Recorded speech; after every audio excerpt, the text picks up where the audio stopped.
Hello everyone, my name is Sarafi and I'm happy to meet you all, and today we are going to be watching the new, going live right now, Blazing Dominion announcement. There's probably going to be some new Predaplant support, which I'm really excited about. And they have revealed new over-rare cards, which should be really interesting. So I'm looking forward to seeing that. So we'll see how this goes. Thank you all so much for coming out, and let's get started.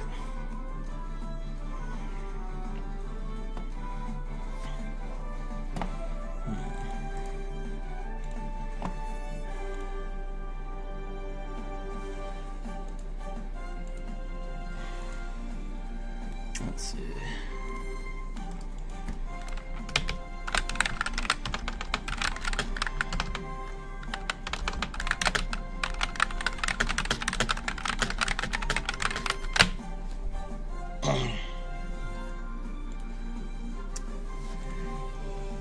They are going to start in like 2 minutes or so, I think. 1 minute.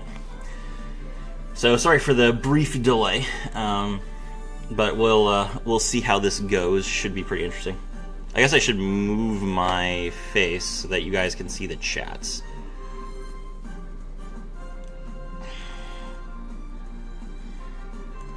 There we go. I'll camp over here tonight. And let me shrink my webcam.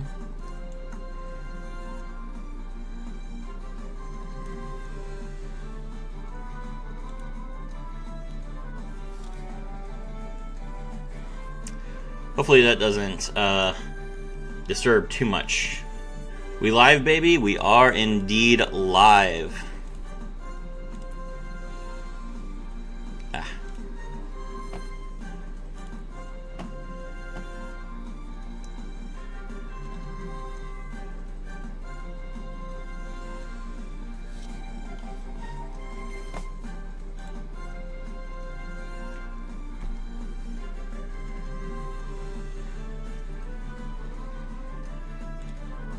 Oh good, I can go full screen now. That's excellent.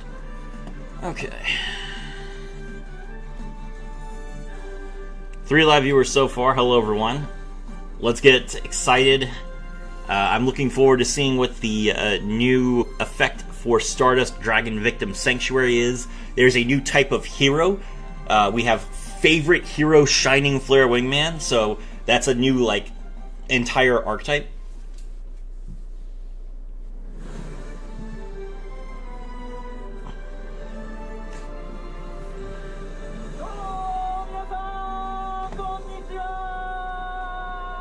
Please tell me this is the... Is this not the one that has the English? Was I given the wrong link? Oh no. Platse gonna win. Hello, Goldmine. Did I get the wrong link? Hold on just a second. Is there one where they're in English? Okay, hold on. Which one is the one where they're in English? Which one am I already on? Is it this one?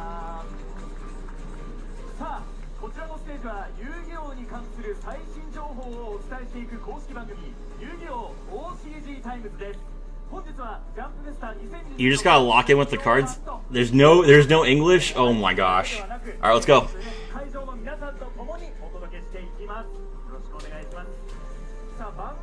Oh my gosh! Don't they normally have translations?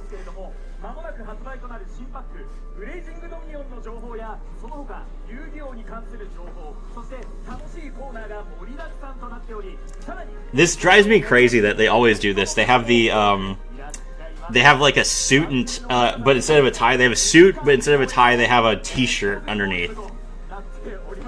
I don't know. I assume that's like a Japanese thing, but it's very weird.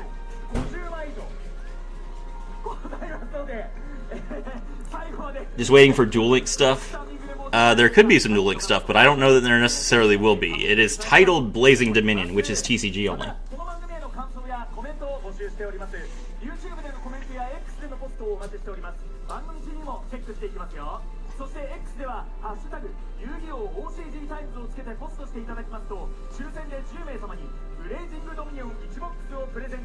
Alright, Goldenline, if there is a link to this in English, let me know.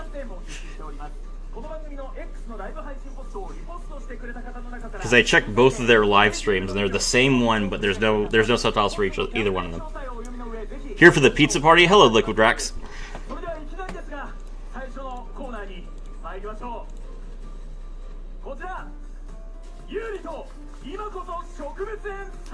I don't know if any Bleach or Dragon Ball stuff got posted in Jump Festa yet. Nice.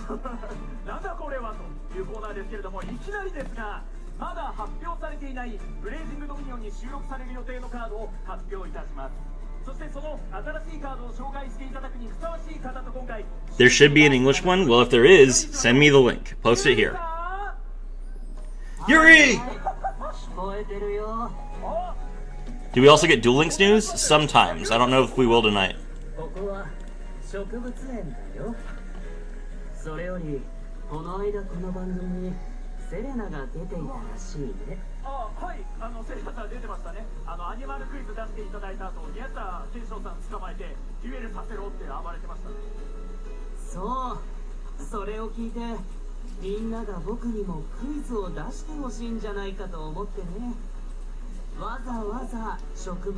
Ah, so this video is only TCG, OCG? Yeah.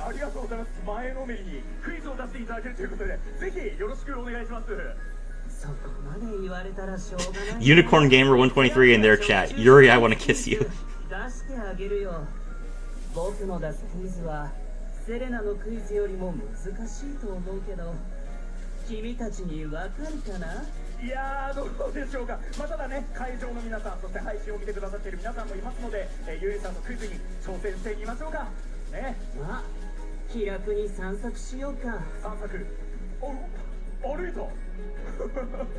I was about to say, isn't this a tour of a garden? So I was expecting him to move more. Here we go.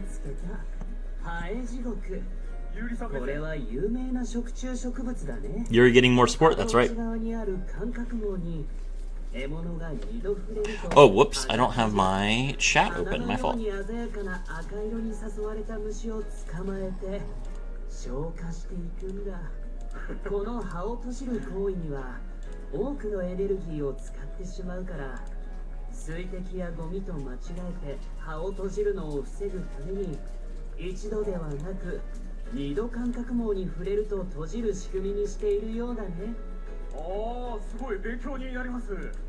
Midori.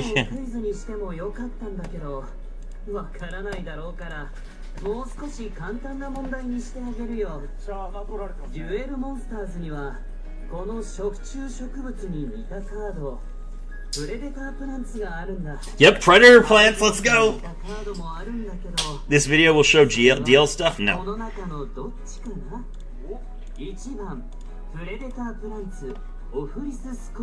Yep, Orphis Scorpio. Okay. Wait, is this a fusion of the two of them?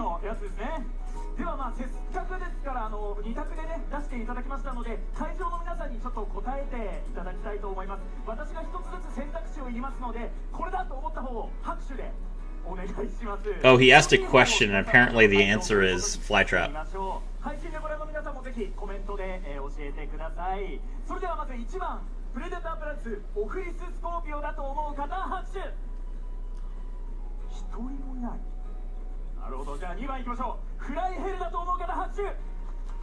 Okay. So everyone says that it's number 2. Okay.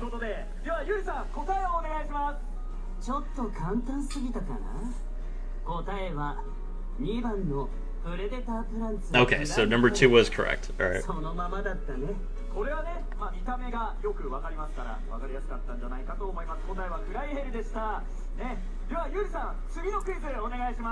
We got Jory talking about plants before GTA 6.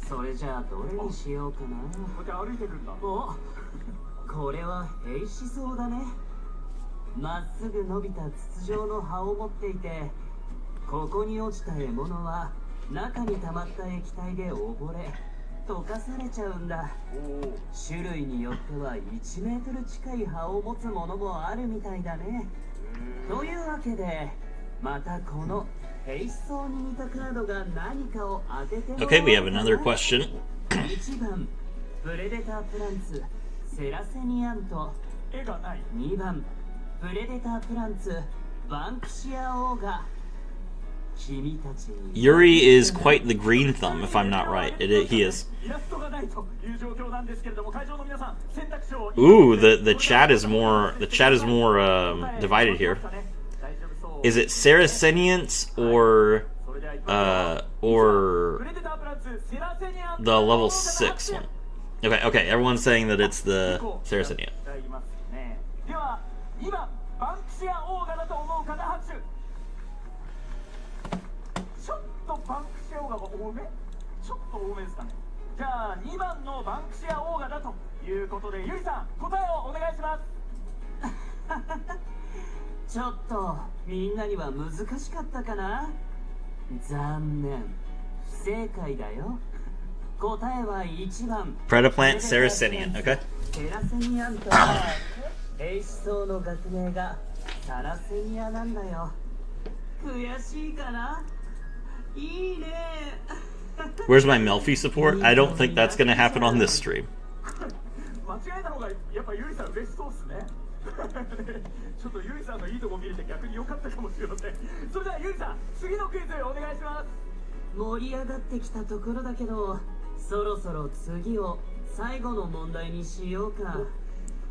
These card reveals are pretty cool. I'm enjoying this. I can't understand anything that he's saying, but I'm enjoying it. ウツボカズラ、有名だよね。ウツボカズラも兵士層に似ていて、蜜でおびき寄せ、足を滑らせ、捕食用に落ちた獲物を消化液で消化吸収するんだ。These are pretty obviously fly traps. This actually looks like the plant that Victor Bell specifically is based off of.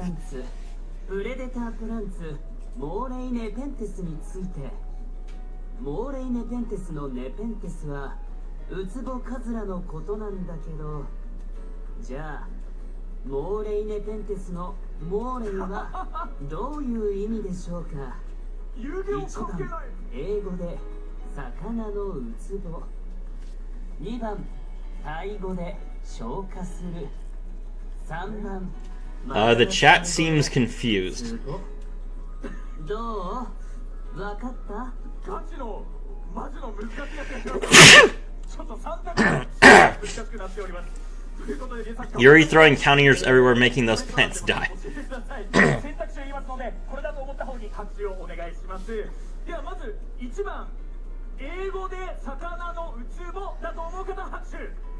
Ego is English. I'd prefer if you speak in it.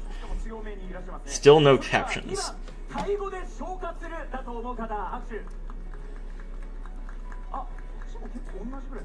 じゃあ3番マダガスカル語でツボだと思う方拍手。あれ3番っぽいかな。3番っぽい。 Checking real quick, see if the other stream has any subtitles yet. 答えをお願いします。残念でした。 I guess this is just like for mobile. やっぱりちょっと難しくしすぎちゃったかな。あ、ちなみに ウツボカズラのウツボは矢を入れておく筒のこと。 How long is this video? Probably over an hour. Because this is just Yuri's part, and then they're gonna talk about all the over rares.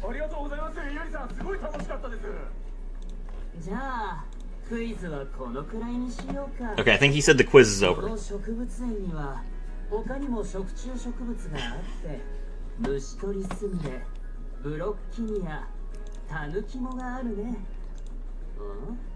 プレデタープランツ、ロンギネフィラとはちょっと違うけど、その仲間の耳かき草もあるみたいだね。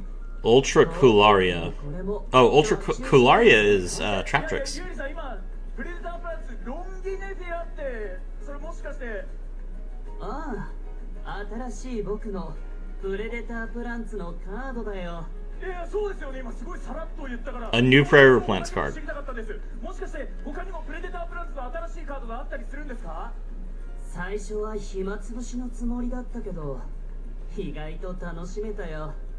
ここまで僕を楽しませてくれた人はなかなかいないから、ご褒美に君たちが見たことのないプレデタープランツを教えてあげてもいいかな。まあお願いします。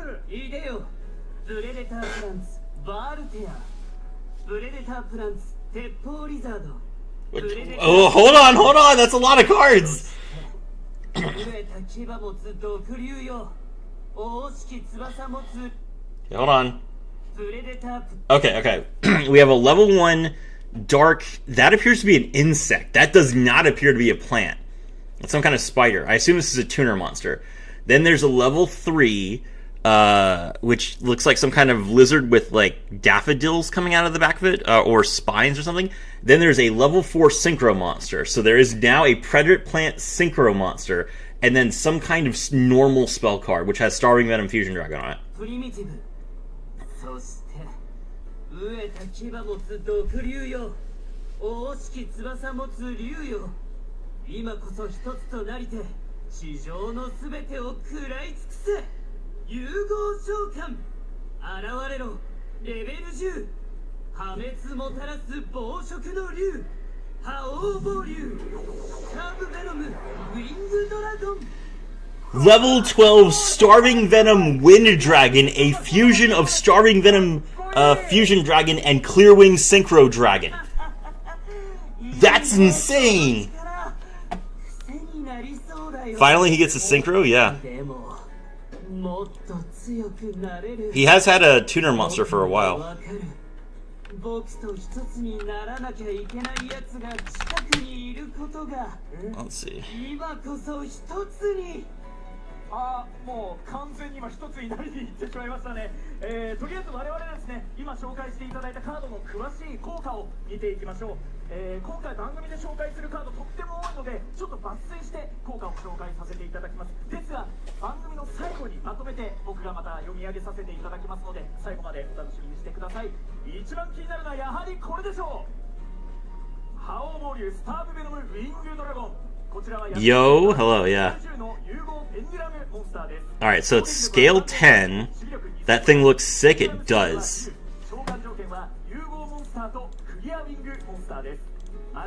Okay, it's a fusion of Starving Venom plus a Clearwing monster. I'm sure they're gonna talk about Duel Links in this video. Please don't be the only thing though. If you haven't heard, Ying, there are new over rares. So there's like, so there's a new Blue Eyes, there's a new Dark Magician, there's a new Stardust Dragon, there's a new Utopia, there's a new Decode Talker, and there's a new Odd Eyes Pendulum Dragon. So that's all coming.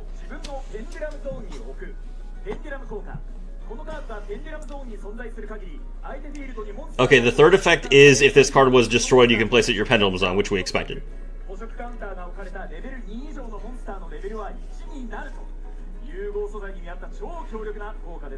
The scale seems to be just something to do with predator counters. It makes them any monster that's level 2 or higher level 1.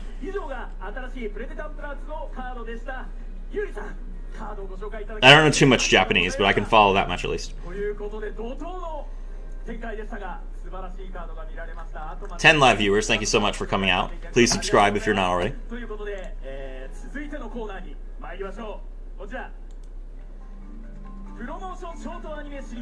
Promo for the anime, sure. Is it an Omni Negate? If they will probably tell us what it does at some point, but not in English, not for right now. Is that a Preplant Synchro? Yes, it is.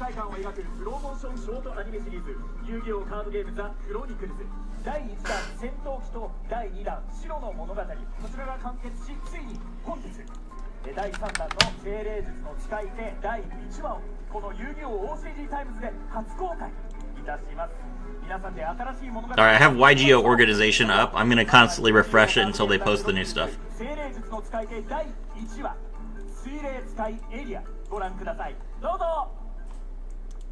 Okay, so this guy's done.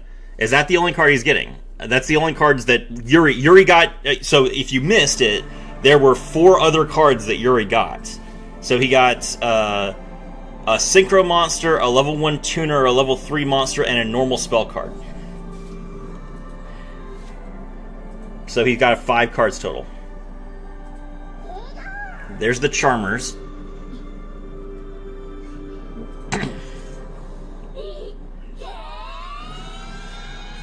This is to promote the new alt art Charmers.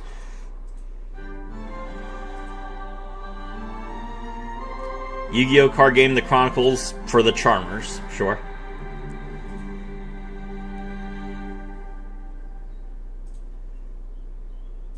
Oh, we just get a full episode. Okay. みんなちょっといい？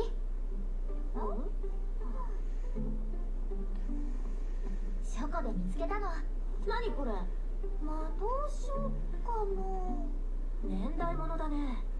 何かすごい術が書かれているのかも。All right, these are the level 4s. どれどれ？全然読めない。 She can't read it. どれどれ？オース？古代文字はまだ勉強中なんだ。エリアが読んでくれれば大丈夫。あいよ。ありがとう。なんて書いてあるんだ？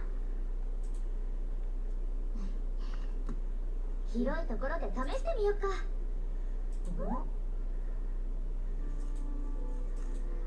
できた。そっちはどう？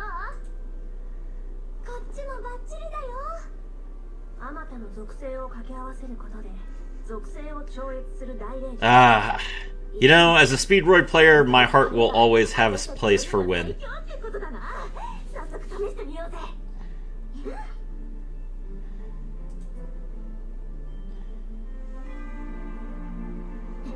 Win has like a Dragoonity staff, too. That's pretty funny.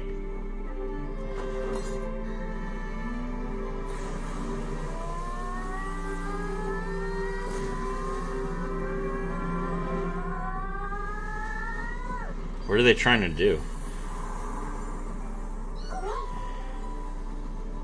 い感じだよね。うん。よし、一気に決めるぜ。ちょっといいな。 Okay, one of them said it's working, and then Hita says, okay, then we have to juice it up more. これって失敗ってことかな。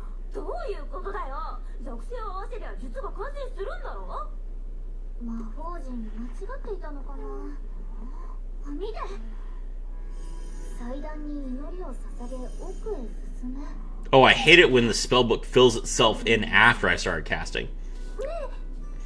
I always hate the fire one due to the Snake Eyes meta. Hita's not that bad. そうなの？お、入ってきてって言ってる。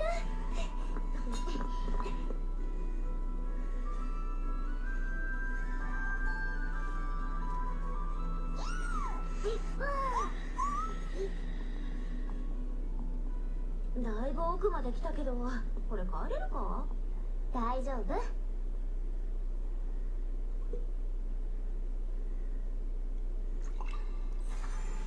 Goldmine, the way that Hita is walking with her staff across her back like that, it reminds me of Ikaku from Bleach. こんなに気味悪いとなんか出そうだな。やめてよ、そういうの。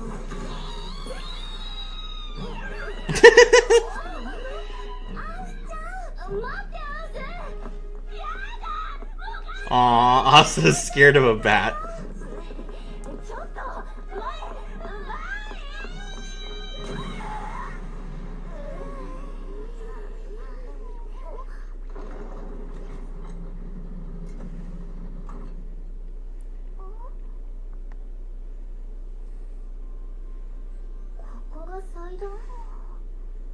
Madarame Ikaku, understandable. Yeah, like, don't you agree? Like, that was definitely how he carried his Zanpakuto around. ち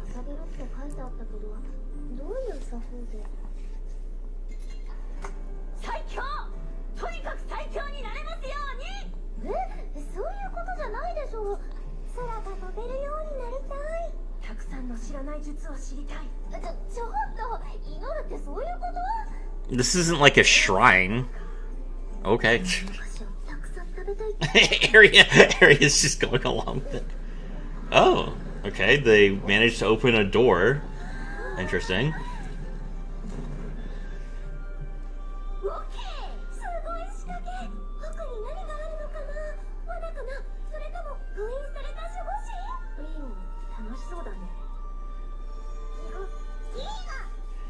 うしたの？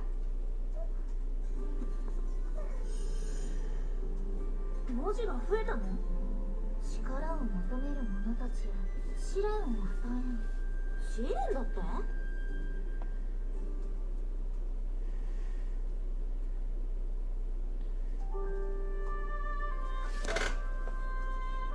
？Okay. It seems like a perfectly reasonable first episode. I'm intrigued. I want to see what happens next. Pretty easily established all the characters. Areas like the kind of the one that the audience is supposed to reflect off of, kind of like the bland one. Hita is the aggressive and, you know, tomboyish one.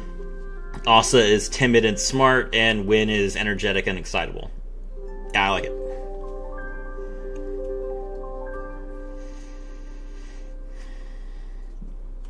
We're progressing through this, you know. They're done with their first 2 segments in 25 minutes. I'm impressed. I thought it was going to take longer. Oh, here's the new alt art. So there's Area the water channeler's alt art, or Area the water charmer. Konami what?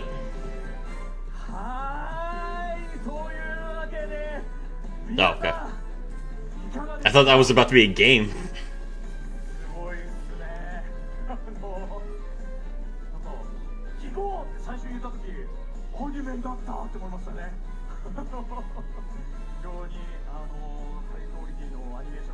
Crowd's not reacting very much.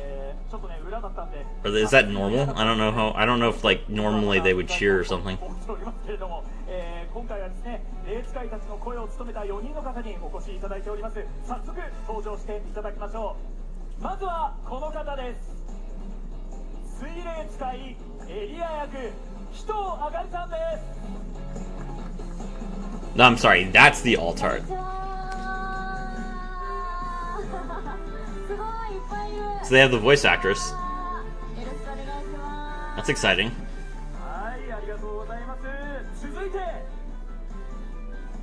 Oh, they have all of them. Okay. That's pretty cool to meet with all 4 of the voice actresses for a brand new section of the anime. Big thing for the crowd.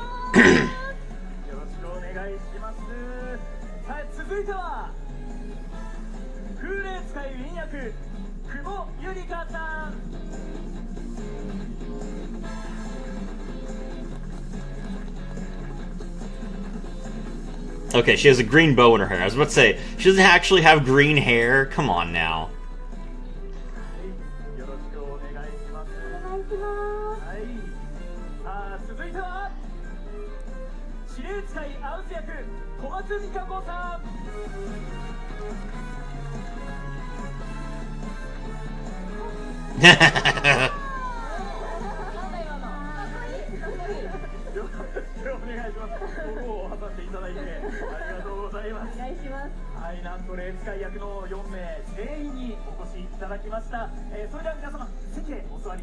I mean, I feel like Aria's blowing them out of the water with her outfit. That's kind of shade.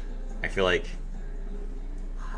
ということで改めまして、先ほどご覧いただいた精霊術の使い手のキャスト初お披露目となりました。ようこそお越しいただきました。よろしくお願いします。 There's no cards to reveal here, so this segment's probably going to be like not all that interesting since we can't understand what they're saying. So I'm going to take the opportunity to grab a little bit of water. Be right back. Let me know if I missed anything.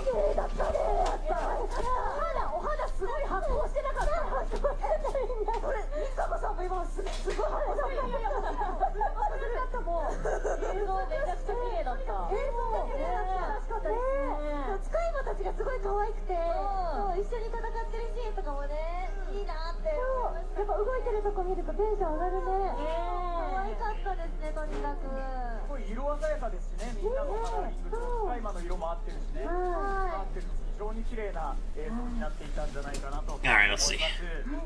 それではですね、各キャラクターの紹介も兼ねまして、ご自身が担当したキャラクターの印象なんかも聞いていきたいなと思います。まずはこちらのキャラクターです。 8 live viewers. 人当たりさん演じる Do apologize if you're tuning in right now. Not super anything to do right now, but we'll get to the new stuff in just a moment. Actually, I can skip ahead. 確かに意外とみんなね、 Lucky for me, I had paused it for a moment こちらですね。 when there was Predator Plant stuff on the screen, so I can just skip all the way ahead. 火の霊術を扱う霊使いです。使い魔である狐火と共に最強を目指して火の霊術を特訓中で、何事にも全力で取り組むちょ突猛進な女の子というキャラクターです。ジャイさん、ヒータを演じてみて。 These cards will see no play, by the way. Just in case you were curious. Just collector's items. And it makes sense that they're going to bring out these beautiful women to try and sell this to the audience. The art is cute. I don't dispute that the art is cute, but the cards are terrible. なんか一人で勝手に行動するっていうよりは、自分の思いが先走るけれどもみんなと一緒には行動したいみたいな、そんな仲間思いでもあり、でも元気でこう自分の思いがしっかりしている子ですね。熱いけどちょっと優しさや協調性もあるキャラクタそうだーと思います。ね。はい。なるほど。演じていてとても楽しかったです。最強って祈ってます。はい。最強最強最強。 Marketable plushies? Yeah, I mean, the problem is, like, that there's only so much you can do with that. Nothing Charmers will ever see serious play unless a meta deck breaks it. Even in an actual Charmer deck, right? Like, you would play the 1850 monsters. And you would play the level 5s. But the level 3s are flip monsters. You're never going to, in any world, are you going to put a level 3 flip monster in your deck. こちらのキャラクターです。空霊使いウィンですね。こちらは、使い魔であるプチ竜と力を合わせて風の霊術を操ります。天真爛漫な人柄で使い魔だけではなく森の動物や精霊たちとも心を通わせることができるというキャラクターです。久保さん、リンを演じてみてどのような印象を受けましたか？そうですね。4人の中では一番こう優しい。It's crazy how much like time they have on their hands now that they can devote to like creating these little animations because they stopped making anime. Okay, let me refresh Yu-Gi-Oh! Organization. Please tell me that the Predator Plant cards have been translated. They have not. Come on, Yu-Gi-Oh! Organization.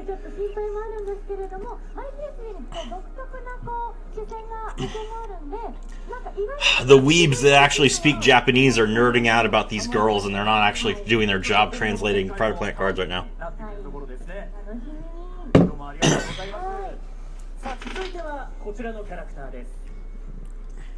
小松美香子さん演じます司令使いアウスですね。 The number of people who think Asa is male is surprising. I don't know why people think that Asa is a boy.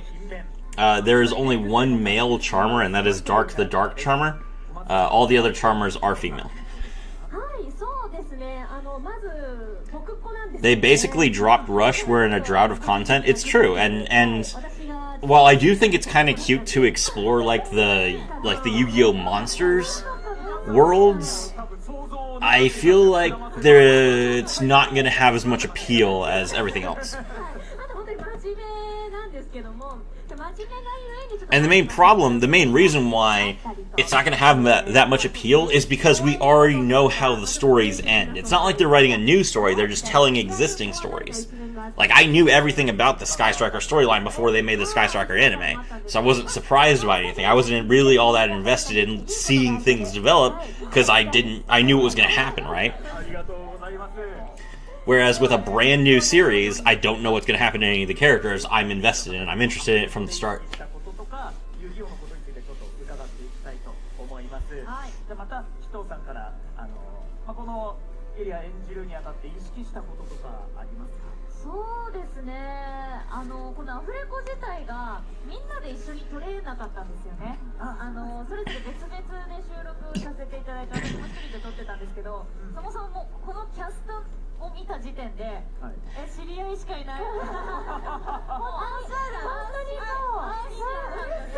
Anime is merchandising, short YouTube content isn't that, so it'll never have that much pull. I know, I agree with that, and it's just like... There are a lot of people that are in the comments right now on this stream saying, bring back the anime. 楽しかったです。はい。遊戯王っていうコンテンツ自体はご存知でしたか？もちろんもちろん、はい。でもカードのね物語っていうのは確かにそのカード一枚一枚にすごく絵とかも書き込まれていて、なんかすごい想像力が膨らむイラストがやっぱ特徴的なので、その世界をこうやって覗けるっていうのは。While I'm waiting for them to say something interesting, thank you to everyone who is still watching, all 10 live viewers. You are definitely making it easier for me to stay awake while I wait for the reveal of Blue Eyes White Dragon, the White Phantom Beast, which I'm very excited for. そうですね。私は小松さんと2人でアフレコさせていただいて、それで言うとだから。Merry Christmas to all of you. I hope that you guys are have done your shopping. There's only 5 days left. 5, just 5. It's Thursday. You gotta make sure that you're ready. I don't want to see a single one of you watching my content on Thanksgiving or on Christmas. That is a day for your family. Spend it with the people that you love. Don't be a bunch of neats on Christmas.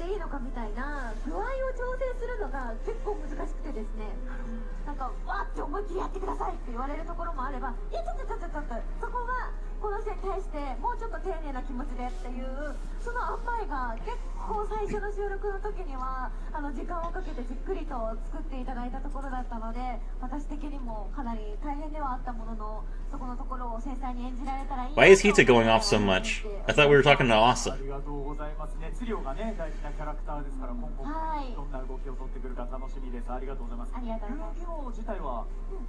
Are they done? もちろんです。私今までも遊戯王のオーディション何度も受けました。そうなんですよ。もう何度目が正直だろうって。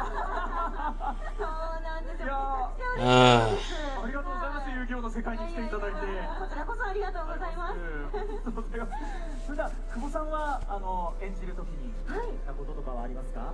そうですね。私も一人での収録だったんですけど、さらに言うと多分一番手で。そうなんですよ。はい、収録させてもらったから結構ある意味好き勝手、尺感とかも結構好き勝手ウィンらしくやらせていただけたんですけど、始まる前にも Win seems very uncomfortable. 4人で合わせるみたいな長くこうI don't think she's very used to public speaking, which makes sense. Like a voice actor in would not be talking to people face to face very often. That's the entire point of being a voice actor as opposed to a regular actor. You can tell with the way that she's like, her eyes are wide, she looks around at all times to make sure that no one, like she's very intentionally finding reasons to look around herself so that she can constantly scan the audience and see if they're laughing at her.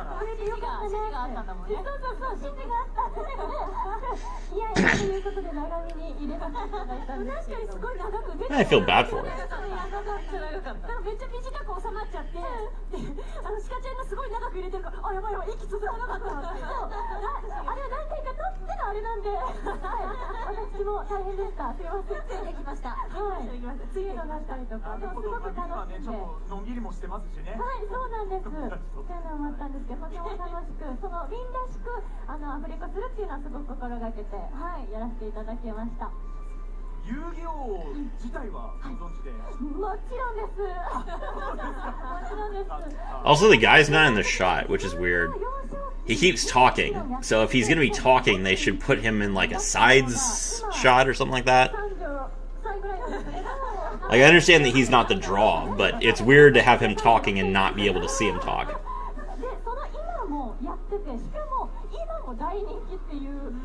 Not that I should tell Konami how to cinematographize their event.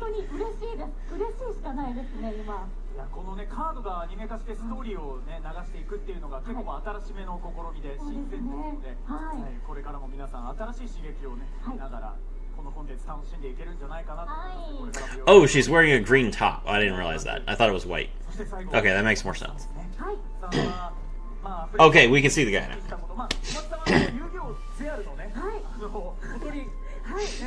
小鳥もなりました。長い間。やっぱちょっと違いがねあったり、いろいろあったりしますか。あ、そうですね。まず They're a pachinko machine company. They only care about the money. I mean, I understand that. Absolutely. See, this is what I'm talking about. Asa looks way more relaxed. Like, she's not, like, she is turning her head left and right, but it's much more casual. Like, when Win was talking, her movements were all jagged and sharp.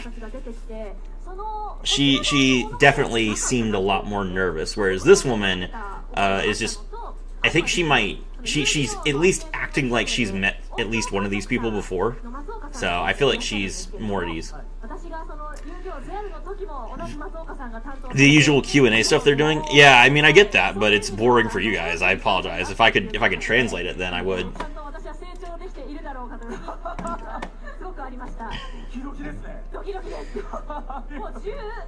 何年前だ。2011年とかの、ね、作品ですね。PR が14年前ですか。はい。そうなんです。Oh my god, how long is this segment? そうですね。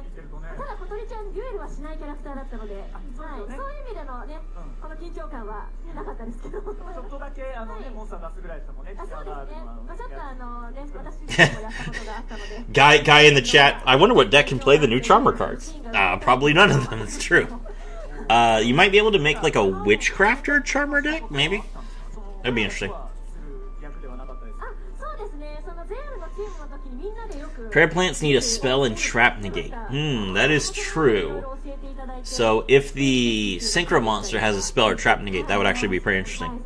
Especially since it's level 4, they're gonna ban Herald of the Arclight, so maybe they're gonna make like a spell and trap Synchro monster that's level 4, put it in Prayer plants, but then Yummy can use it. それぞれプロモーションショートアニメシリーズ遊戯王カードゲームザ・クロニクルズ精霊術の使い手を、今後も楽しみにしてくださっている皆様に一言ずついただけたらと思います。まずは紀藤さんお願いします。YGO organization, you on top of things yet? Nope. 精霊使いのみんな本当に可愛くて動いて喋るともうよく Let me see if anyone has a Google. New Predaplant card. ぜひこれを機に精霊使いたちのこともより好きになってもらえたら嬉しいなと思っておりますので、ぜひアニメの方もよろしくお願いします。ありがとうございました。ありがとうございます。それでは白石さんお願いします。はい、改めましてヒータ役を演じさせていただきます白石遥です。今日は Okay, sounds like they're leaving. 温かく迎えてくださってありがとうございます。私自身本当にずっと遊戯王に携わりたいと思っていた一人なので、今回本当にとても嬉しく思っております。本当に可愛らしい4人、そして使い魔たちが、これからどんな冒険を繰り広げていくのかというところで、皆さんに楽しみにしていただきたいなと思います。応援よろしくお願いいたします。本日はありがとうございました。That is disturbing. She's trying to smile while she talks, so she doesn't close and open her mouth. She's keeping her teeth like front and center while she talks, which means that she's not opening and closing her mouth, so it's really weird.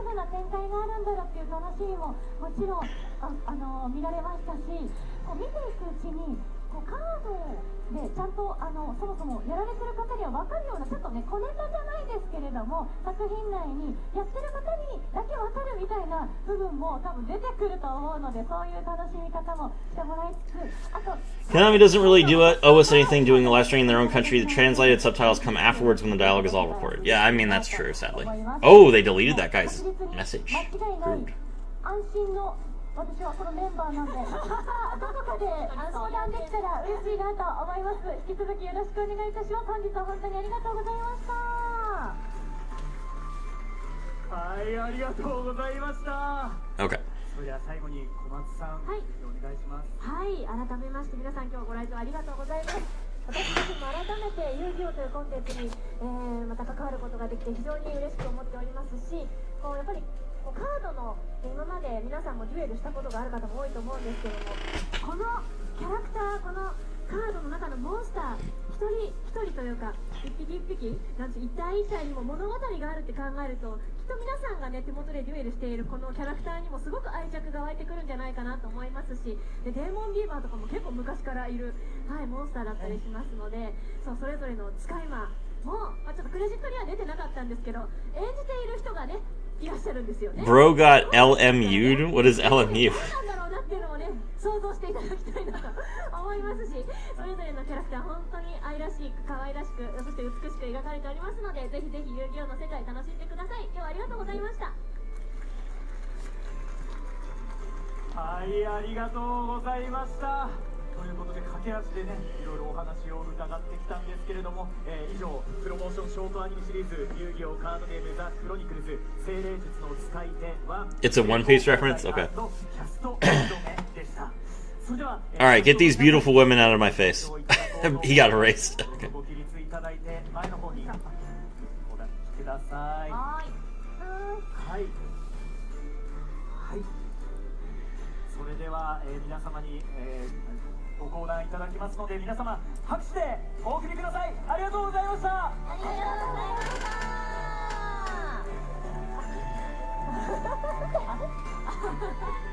たどうぞ。ありがとうございます。精霊術の使い手よろしくお願いしま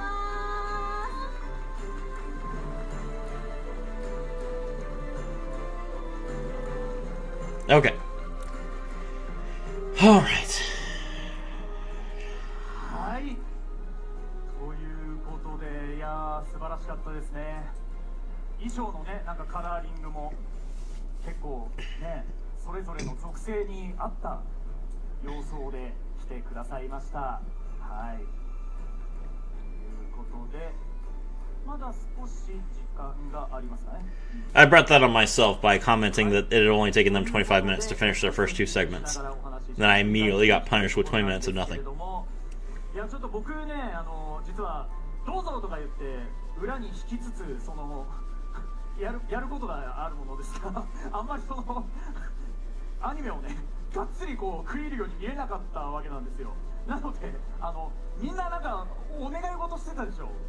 なんかヒータはねもうすごい最強最強って言ってたから聞こえてきたんですよ。でも他のみんなが何願ってたかあんまり。He's still talking about Charmers.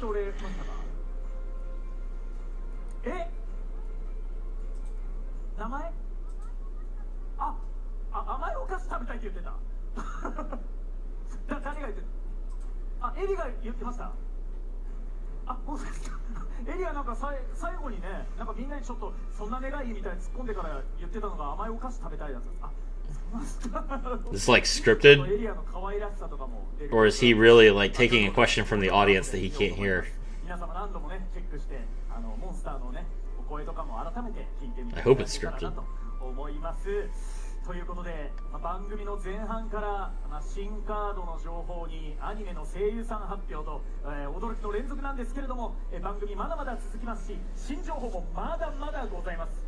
そしてそんな情報を一緒に見て盛り上がってくれるゲストの方々をお呼びしたいと思います。まずはこの方。今日はもう朝からデュエルしまくり。OCG はもちろんダッシュもマスターしている MC 南雲大輔さん。どうも皆さんこんにちは。デュエルの後遺症が一戦だったからな。Who is this guy? 皆さんとね、デュエルさせていただいたので、ちょっと後半からの企画ということになりました。でも皆さんとね、たくさんデュエルできて本当に嬉しかったです。今日 MC させていただきます。今日もよろしくお願いします。デュエルすると左肩が痛むんですね。左肩が痛んでおります。はい。続いてはこの方。元プロゲーマーで今は数多くのイベントでゲーム。Okay, so an expert card player. ストリーマー鈴木紀明さんです。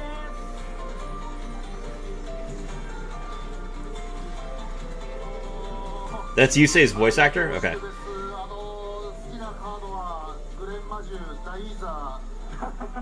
Greg Machu. よろしくお願いいたします。さ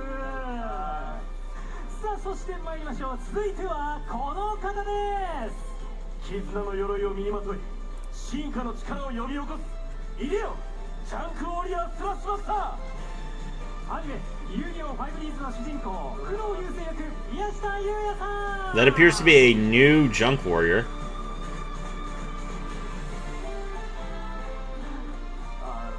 ろしくお願いします。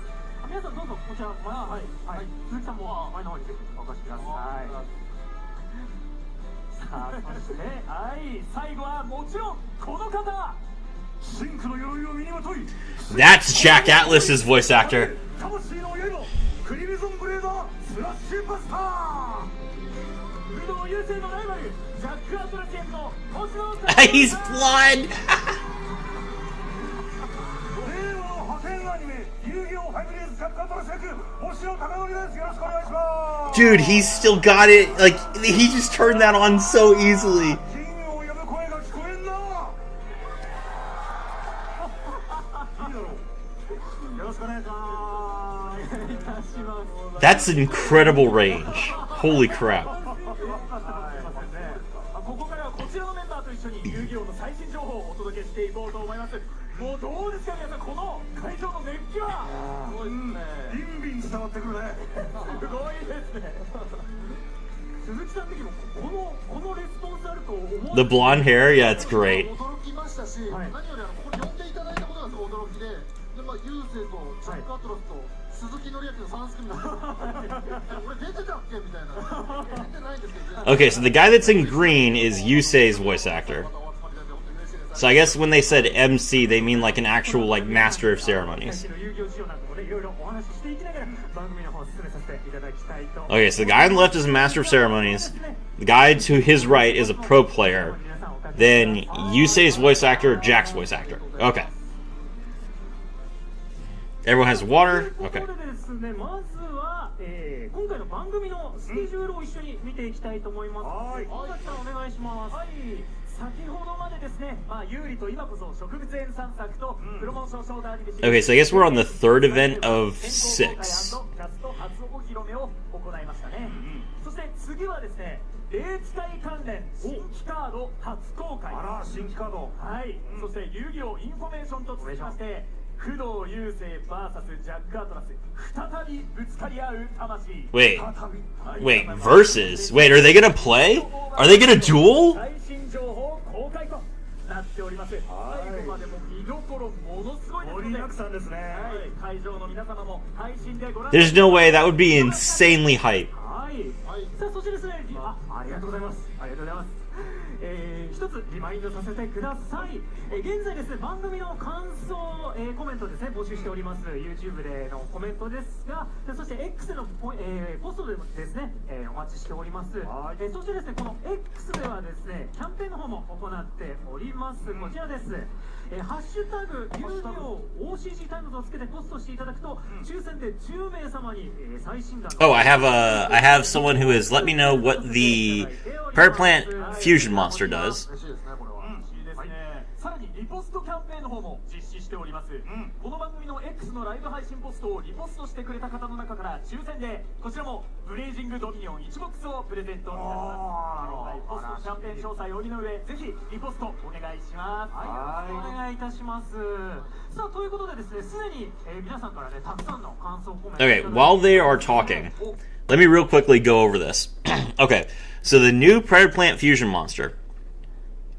Pendulum Effect. While this card is in the Pendulum Zone, each time a monster is special summoned to your opponent's field, place a Predator counter on that monster. Any monster with a Predator counter that is level 2 or higher becomes level 1. So you legitimately just give every single monster your opponent summons a Predator counter. That's pretty good. And then it is a fusion of any fusion monster plus a Clearwing monster. Once per turn as a soft once, if your opponent special summoned a face-up monster, you can target one of those monsters until the end of this turn, gain this card's attack equal to that monster's attack, and negate that monster's effects. So basically just Clearwing Fast Dragon's effect. Once per turn, when the effect of a card other than this card is activated on the field, you can destroy one card on the field, and if this card in the monster zone is destroyed, you can place it in your Pendulum Zone. So it's like a one-time detonator that also is an imperm that steals attack points. And if you put it in the Pendulum Zone, you start nuking monsters' levels and put prayer counters on them. Pretty cool.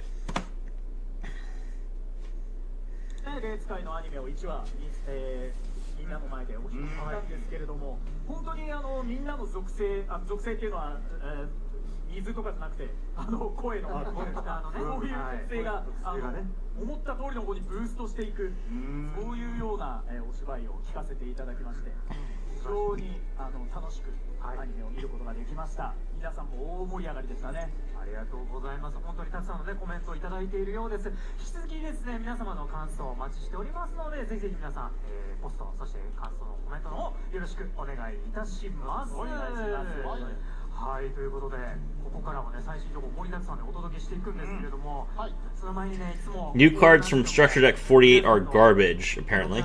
遊戯王のお話だったりをこの場でしかねちょっと聞けなかったりもするのでぜひここでお聞きしていきたいなと思ってますけれども、まずね鈴木さんにいろいろお話伺っていきたいなと思いましたけど、さっき大座好きですよって。大座嫌いなやついるんですかね。ないもな大座とかもうやっぱり1万何千ダメージを相手に与えるってそんないらないのに、そんなダメージ。僕なんかねこういうステージで大座っていう単語一つであそこまで湧いてくれるステージじゃないかな。ピンときてなかったら、あれ俺の手が使ってんのと思って。ここはもう皆さんねデュエリストの皆さん集まってますから、はい、もうグラフも大座でやらせてもらってるんで。どっちやられたわかやってるかなのかどっちなのか。実際その大座も好きっていうことでしたけども、 I don't know what they're talking about is the problem.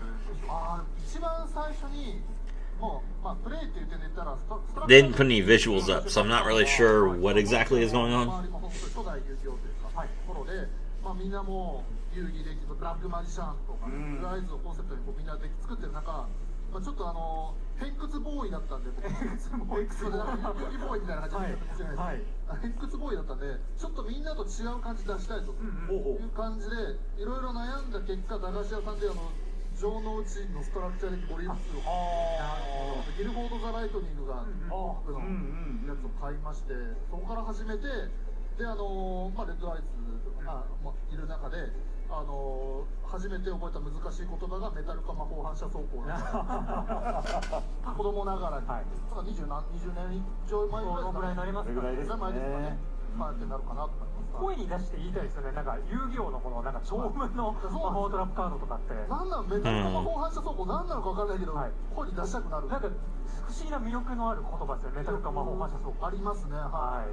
いやなんかいいですね。駄菓子屋さんとかでカード売ってた時代の。Gosh, this is rough. I when I was listening to the Charmers, I could kind of understand what they were talking about, but I don't know the context of the discussion, so I'm so lost right now. いろんなところでね有料買えるような時代でかなり長く遊ばれてるかな。カードはOCG はそこで出会ったかなと思います。ありがとうございます。ありがとうございます。はい。そして宮下さんと星野さん。 The stream is titled Blazing Dominion, so I assume that they're talking about the Blazing Dominion set. And I think that's where the new Jack Atlas support is, right? 派遣取ったんですよ。宮下さんもご存知ですか？みんな。深夜に同説6万とかやばくないですか？すごい。今年の夏頃に遊戯王の 5days のスタッフさんと飲みに行った時に、僕が遅れて行ったらスタッフさん全員に「よっ派遣アニメ!」ってちゃんと裏方さんも認知している。そう言われてるんですね。嬉しかったんですよ。なんか僕もスタッフさんにお話聞いたんですけど、 Blazing Dominion is where Jack Atlas' support is? Okay.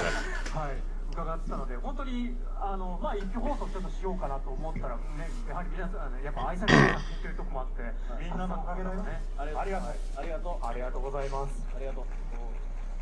やっぱりこの3年分のアニメっていうところもあって、1話ずつ1週間ごとに見る楽しみ方っていうのもあるのかなと思ったんですけど、意外と遊戯王ってぶっ通しで見た方が面白いんじゃないか。 Don't talk about anime here, because everyone in this crowd wants a 5D's sequel. Like everyone, like seeing these voice actors, they're gonna be like, if you offer us a sequel, we'll take it. So. 新しいアニメの可能性みたいなのが見えた。今年で見られたんじゃないかなというふうに思いましたね。はい。もしか僕一個お伺いしてもいいですか？何かな？素晴らしいものをお召しになってるように僕は感じたんですけれども、ちょっと自慢していいですか？自慢してもらってもいいですか？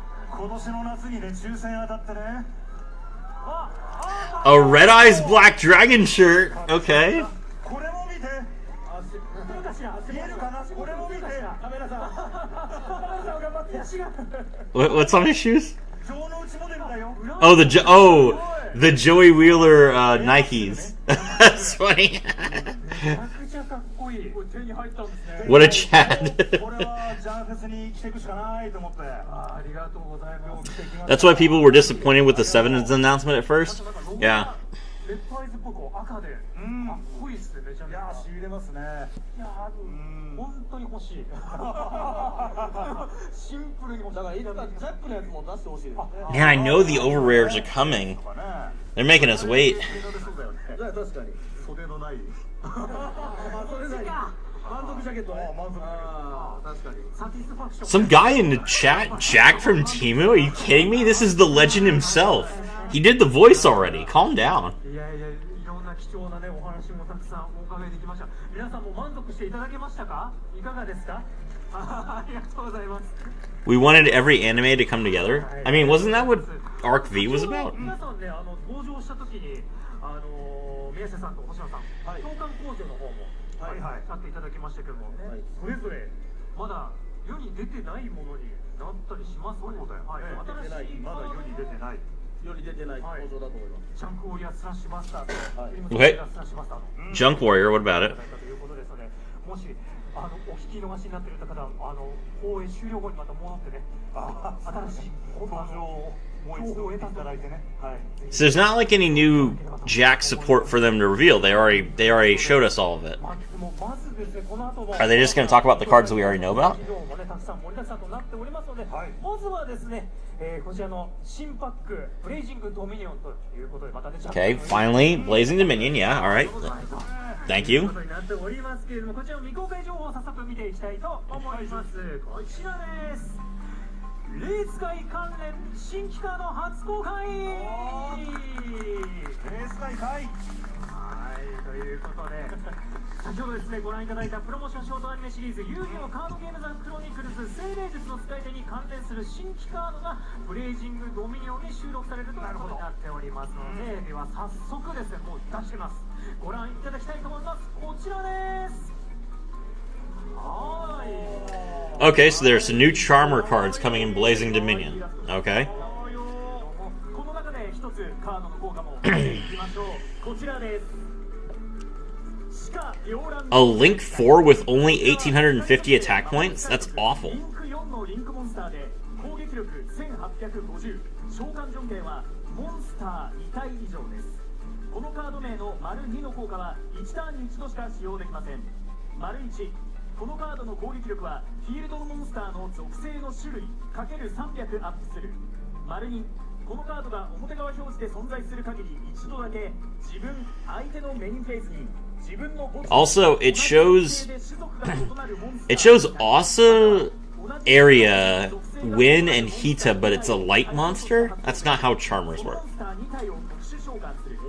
このカードおよびこの効果で特殊召喚したモンスターは次のターンの終了時まで融合、シンクロ、エクシーズ、リンク召喚の素材にできないという効果です。 Okay, so during your opponent, when your opponent synchro, fuses, exceeds, or link summons, you get to interrupt them in some way. やっぱ推しがアウスちゃんなんで、アウスちゃんと端末の結界像を一緒に墓地から出したいっていう。おお、確かに出せますね。瞬間がなければみたいな、まあちゃんとね、今読んでないカードもいろいろあって、精霊術の使い魔なんかはちょっと読んだら大霊術の一輪をサーチにっていうところで、結構形成力あるフィールド魔法なんで、なんかそれを持ってこれて結構なんかこう強化というかコンセプトがより強くなるんじゃないかなみたいないうところを感じられるカードだなという感じはします。ストラクチャーデッキもね出ますし、こちらも、新しいブレイジングドミニオンにもレース界の It's the power of friendship, trust. Okay. レース界目線でも使いやすいカードですし、なんかいろんなね、結界像という単語も出ましたけれども、いろいろなカードたちと組み合わせられそうな、新しいリンクのモンスターがね登場してくるかなというふうに思っております。そして、先ほど画像の方では公開しました他の2枚の効果はですね、番組の最後で、改めてご紹介していきたいと思います。ということで以上新規レース界関連カードでした。はい、ありがとうございます。さあということでそれでは次のコーナーに参りましょう。遊戯王インフォメーション。 Okay, so this is the fourth section. OCG タイムズ恒例となっております。ここがもう全部の遊戯コンテンツの情報出してくるね。やや駆け足でこうなってまいりますが、皆さんぜひついてしてください。よろしくお願いいたします。今回もですね、情報盛りだくさんとなっております。まずはこちらです。Okay, so there's a OCG Chronicles deck for all of the Charmer monsters coming out on January 24th of 2026. 世界観を広げる新規イラストの再録カードや完全新規カードも収録されますよということになっております。こちらなんですが They would have to do quite a lot to make Charmers playable. Yeah, I mean, a new Link 4, if it has an effect that's really, really good when you go first, maybe. But you would have to be able to get a Link 4 out, which the current Charmers can't really do. 世界最強のデュエリストを決める祭典ワールドチャンピオンシップが2026年も開催が決定しております。その会場と日時を初公開。今年の会場は日本、東京、有明となります。有明、はい、日本です。有明。決勝は8月30日の日曜日。会場は東京ガーデンシアターです。頂上を争うデュエリストたちが。They're talking about the World Championship, and then they zoomed in on the pro player, and he politely clapped. I really hope that they're not talking about an event he has not been invited to. I hope this guy is going to Worlds, because that would be the main reason he would be here. Oh, that stupid giant megaplex they opened in Tokyo. This is what it looks like? Okay. The same font since 2003? True, though.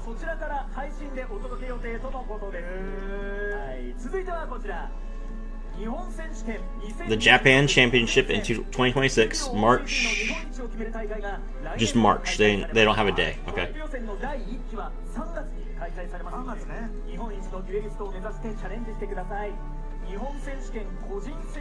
It's not much of an announcement to tell us this is March, but okay. 日本代表としても選出されます。今年は日本での開催ですので、ぜひ世界一を目指してほしいですね。そして日本選手権は個人戦だけではありません。絆の力で日本一を目指せ。日本選手権2020 Christmas. Oh, I guess this is like the tournament qualifiers. Christmas until January 19th. That's weird. I know that Japan celebrates Christmas. They typically concern themselves a lot more with Christmas Eve than Christmas, but it's weird that they are starting an event on the 25th.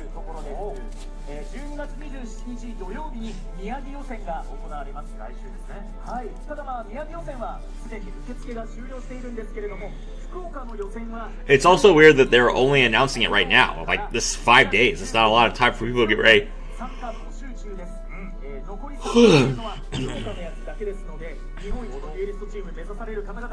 Sorry guys, it's late. I'm tired. 続いて毎月恒例の商品発売日は遊戯王の日。はい、こちら全国のサテライトショップおよびフレンドリーショップで開催する遊戯王の日。来年1月は24日、25日の土日に行います。Is this some new anime? January 24th and 25th. I guess this must be some kind of other tournament that's just entirely in kanji for some reason. Our version of Christmas is pretty Western compared to the East. I mean, I know that, but it's still a holiday. Why would you work on it? 遊戯王の日のイベントを開催しております。こちらは参加者の特製カードプロテクターが4種類の中からランダムで1種類もらえます。さらにポストカードももらえまして、12月31日までは雨の部落物に剣もらえます。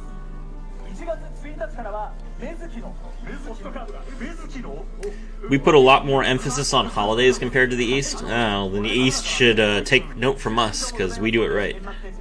全国のコナミフレンドリーショップで遊戯王を楽しんでください。続いてはこちら。全国のサテライトショップで開催される対象イベント。Oh, there's a Rush Duel tournament. Okay. 店舗限定デザインの特別なカードが1枚もらえます。OC 陣ではサテライトショップのエリア名が書かれた特製トークンカード1枚がゲットできます。ラッシュデュエルの方では特別 So I guess this entire section is just them announcing all of their tournaments for the season. Makes sense as like their yearly announcement. But they promised us Jack Atlas versus Yusei Fudo, so there better be a duel at the end of this. さあそれでは続いてラッシュデュエルのイベント情報をお知らせしたいと思います。まずはこちらです。絆の力で日本一を目指せ2026年3月ラッシュデュエルチーム戦の年間 Once again, sometime in March. ということでラッシュデュエルもですねチーム戦を行っております。こちらもですね We are not going to be playing any Rush Duels tournaments here, unfortunately. You can play Genesis in English, but you can't play Rush Duels. 同じく12月25日木曜日から1月19日月曜日までこちら受付 By the way, notice there is no announcement of it going to America yet again. No announcement. What is this, year 4? 4 years of Rush Duels? 5 years of Rush Duels, because now we've had 2 years of it in Duel Links. So that's 5 years of Rush Duels without it being released anywhere except for Korea and Japan. Sucks. こちらです。遊戯王ラッシュデュエルファンが集結。豪華ゲストが盛り上げる Oh, a fan meeting at Akiba Square. Ooh, that's こ fun. ちらなんですが、イベントの参加賞としてファンミーティング記念カードのはぐれ使い魔やぷくぷくシールがもらえるほかですね、どんどんデュエルをしてバトルパックをゲットするデュエルスタジアムや888万人の同胞とデュエルができる888万人の同胞に挑戦のコーナー、そして、Konami has no faith in Rush Duels in the West outside of Duel Links. Yeah, I guess that's fair. 盛りだくさんの内容となっております。こちらの豪華ゲストや出演されるインフルエンサーの皆さんの情報は公式ホームページをチェックしていただければと思います。こちらの参加方法なんですが、遊戯王のニューロンに And that's only because they can reuse assets from the Eastern market. Yeah, that's true. こちらの予約抽選の受付は1月4日日曜日の23時59分までとなっております。ぜひこの豪華イベントに皆さんご参加ください。さあまたですね、こちらファンミーティングアフターパーティーの開催も決定いたしました。 Ooh, an after party. カードラボ全34店舗で実施いたします。はい、こちら Is it something everyone's invited to? Why are you like announcing like a private party on a public stream unless everyone's allowed to come? Is that how this works? Does everyone just get to go to the after party? That'd be pretty cool, actually. I would do that if I lived in Japan. I would go to a Yu-Gi-Oh after party. Might meet the voice actor for Udius. Drink him under the table for the fun of it. I assume that there's drinking under the table in Japanese parties. They have to be somewhat good. こちらが参加賞抽選賞で異なるデザインの特製カードプロテクターがもらえますので、ぜひ皆さんご参加ください。さあそして続いてはこちらです。大型店舗大会で上位入賞して限定レアカードを手に入れろ、オーバーラッシュチャレンジカップ開催。新しいイベントでございます。こちら全国のサテライトショップと主要フレンドリーショップで開催されますマッチ戦の勝ち This is the problem with a live event. I can't skip. 優勝準優勝者にはディメンションリンカーというカードがプレゼントされるそうです。開催日は2月1日日曜日、そして7、8日の、土曜日曜ということになっております。そして21、22日の、土曜日曜ということになっております。こちらの参加は、予約が必要ということになっておりますので、こちらが1月7日水曜12時より先着受付ということになっておりますので、ぜひ皆さんお早めに、こちら予約の方をお願いいたします。はい。さあということでですね、今ご紹介したイベントでゲットできるアイテムの実物、皆さんのお手元に、ご用意しておりますので、ありますね。はい、ぜひカメラの前に Is that all? いただきたいと思います。ではお願いします。から Oh, はい。oh. のでございますね。 That's pretty good. What monster is that? はい。はい。さあそして続いて星野さんの方に伺います。ポストカードが2種と、はい。 Oh, okay. Mizuki, and then Murakumo, and that's like a Malice token. Interesting. I guess these supposed to be prizes. sleeves, Sparkheart's girl sleeves, and then like a Overrush rare for the new Ritual monster. 2 new Ritual monsters for Rush. Those look great. Wish I could play it in a Rush tournament. I'd win those. I'd put that card right there, the card in the middle. I'd take that card and I'd sleeve it and I'd like use it as a background. ラッシュデールアドバンスパックリベンジハーツ、こちらが、来年1月10日土曜日発売ということになっております。こちらには I guess they're not done announcing tournaments yet. オーバーラッシュレア仕様の収録ということになっております。今回ですね、展示後に実物も、展示してありますので、ぜひご覧いただければと思っております。はい、続いてはこちらです。Okay, Yu-Gi-Oh! Duel Links. Everyone pay attention. The 9th anniversary of Yu-Gi-Oh! Duel Links. We have Joey in the picture for once.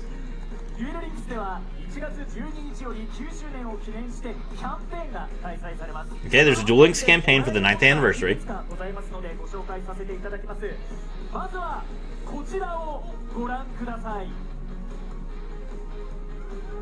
Oh!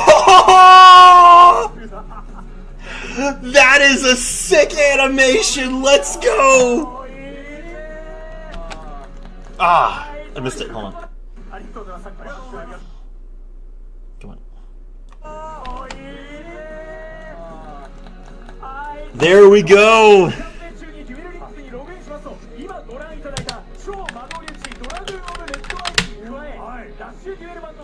Okay, Red Eyes.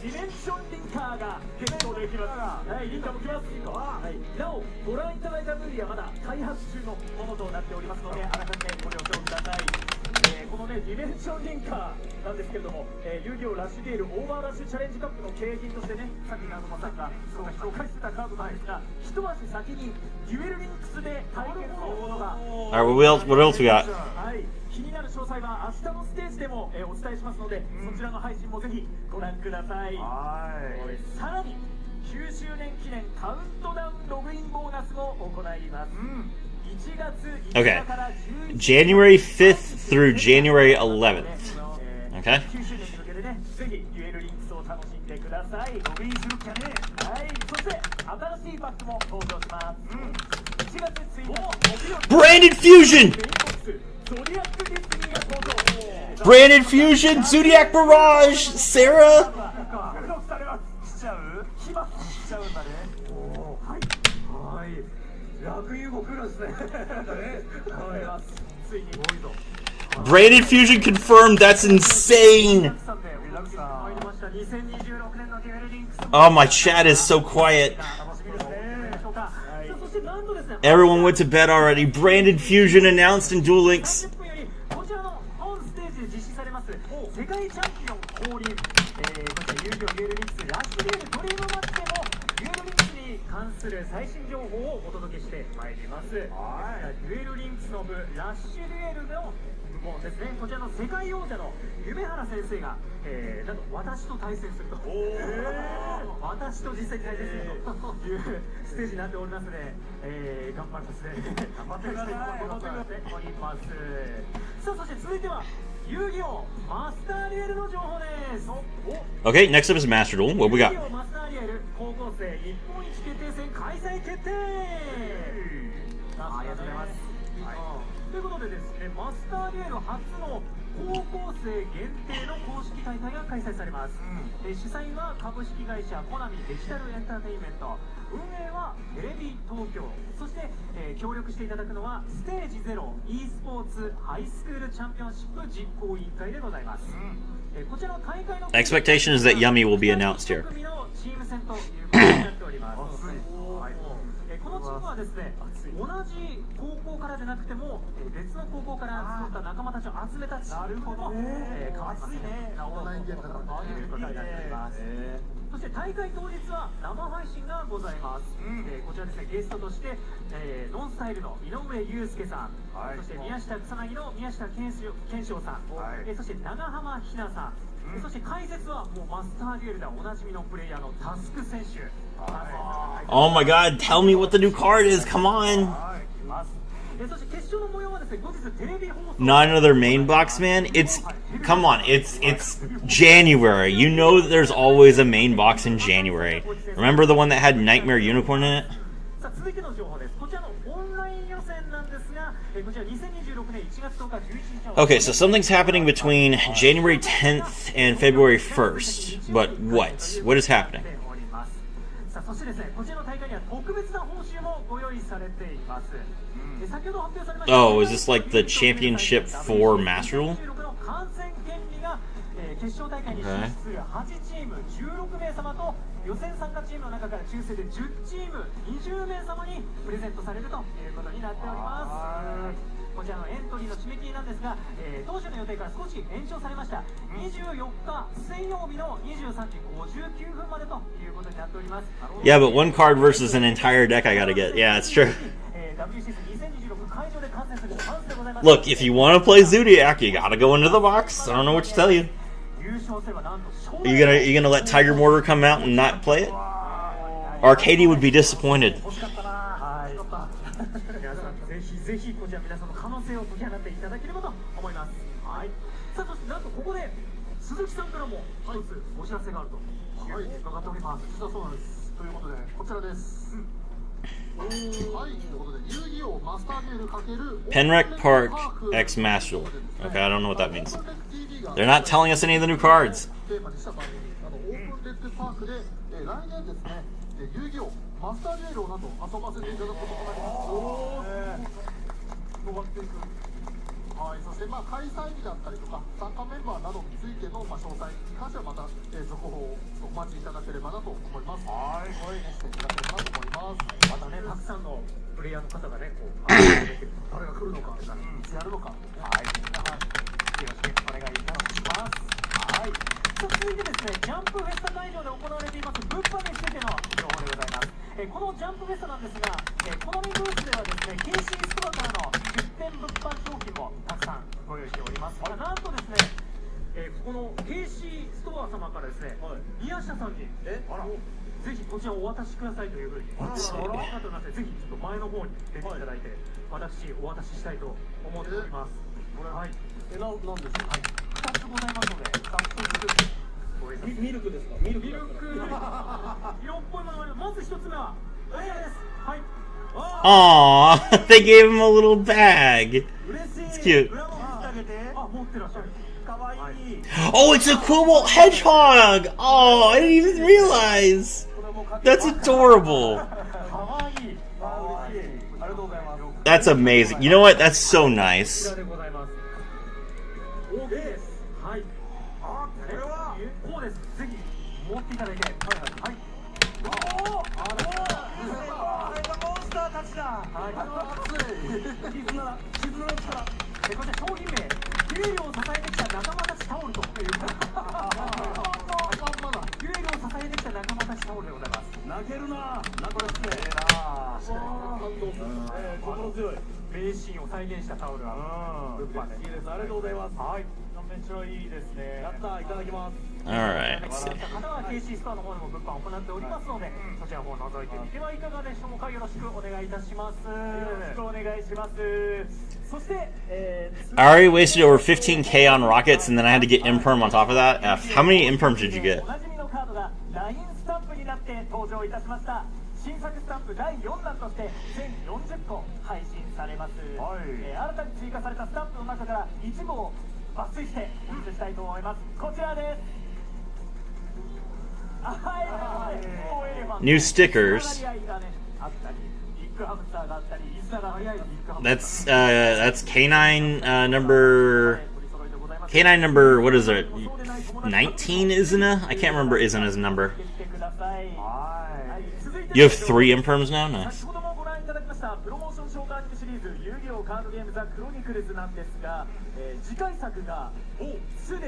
The 4K was for the third one. Oof. 2026年4月から7月にかけて全4回 YouTube 遊戯王 OCG チャンネルにて公開されますのはマギストスの物語です。マギストス。はい。 Magistus. What about Magistus? ビジュアルとなっております。どうぞ。 Oh, that looks pretty good. Witchcrafter Vere looking smug like she always does. アニメーションの絵もいいですね、これは。なかなかかっこいいですね。かっこいい、かわいい。話の内容とかもね、可愛いなってきますけれども、いや、精霊術に使い手に続いて、マギストスが今度はアニメになっていくということで、来年も楽しみですね、これは。楽しみですね。めちゃくちゃ盛り上がったところで、もう今度カードの情報もちょっと紹介していきたいなっていうふうに思うんですけれども、これ遊戯王インフォメーションということで、最後に新バックのブレイジングドミニオンの待ってたのよ、それをここまで紹介していかないと終われない。 You guys not going to talk about any Blazing Dominion cards other than like, no wait, no, the Charmer cards are in a structure deck. Are there no Blazing Dominion cards? Okay, back to the Blazing Dominion, which we've been on for like 30 minutes. Are there any new cards you can tell us about?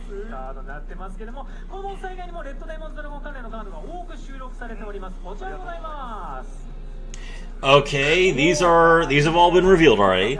These are all the Jack Atlas cards. We already know about these. I did a video on all of these. ですが、皆さんね、気になってる内容の一つだと思います。基本パックにはプラス1アシストパックというものが購入付き1パック。Real quick, if you don't know, so this is a resonator that searches other resonators. Oh no, it doesn't search other resonators. It gives you a normal summon to run the resonator. Oh, okay, hold on. These are reprints. Okay, so there's the new Fairy Tale cards. So there's 3 new Fairy Tale monsters and then a new Fairy Tale field spell. I think these have already been revealed.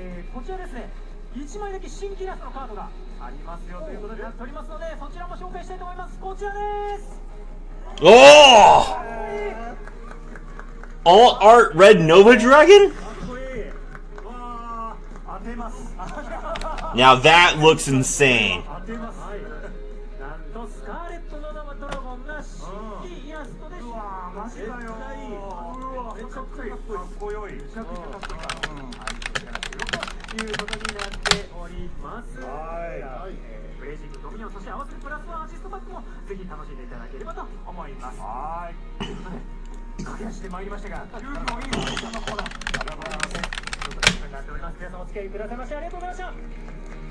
Let's see. ということで、ここからは皆さんお待ちかねのこちらのコーナーです。不動優勢 vs ジャックアトラス、再びぶつかり合う。Okay, this better be a duel. Fudo Yusei versus Jack Atlas. What is it?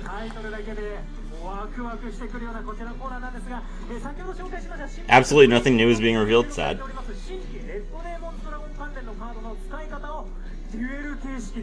紹介してまいりたいと思います。そしてその使い方を紹介してくれるのはもちろん私が担当しよう。はい、ありがとうございます。お願いします。 He's in character. そしてそのデュエルの相手をするのはもちろん、おい、デュエルさせろよ。Oh, this is the first time he's doing the voice. お願いします。はい、お二人ありがとうございます。さあ、そして、実際にカードを動かすのはなんと私と友崎さんが、はい、よろしくお願いしていただきますので、よろしくお願いいたします。で、鈴木さんもファン代表で一番近いところで、実は見てください。はい、すいません、本当に。近くでしばしちょっと準備の方させていただきます。That poor pro guy didn't do anything. They had him here, they stuck him there for like 40 minutes, and he barely got to say anything. みんな楽しみ？ I don't think they gave him anything either. どれぐらい楽しみ？超楽しみ。本当に楽しみの分ちょっと声聞かせてくれない？ This guy is like a real performer. He's asking everyone, "Hey, are we having fun?" He's not like the other MC who's like, you know, barely even talking to the crowd. This guy is ready. ありがとう。今日こそは勝てるように頑張ります。俺のコスプレをしてくれてる子がなぜ金をよくわからなかった。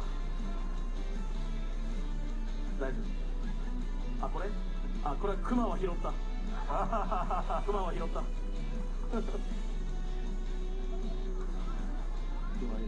それではお二人準備の方は、はい、いいですか？はい、大好きです。我々も準備の方はよろしいですか？大丈夫。はい、はい。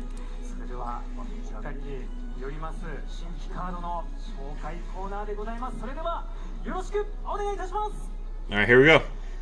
すべてをぶつける俺のデュエルを。俺も全てを叩きつける。デュエルに取り付けられたこのジャック・アトラスの魂を。せーの、デュエル。 Yeah! Let's go! 自分フィールドにモンスターが存在しない場合、このモンスターは特殊召喚できる。来い、パワーバイスドラゴン。そして効果により Power Vice Dragon's effect. Add a Resonator to hand. Reveal Red Damon's Dragon from extra deck. Special summon itself.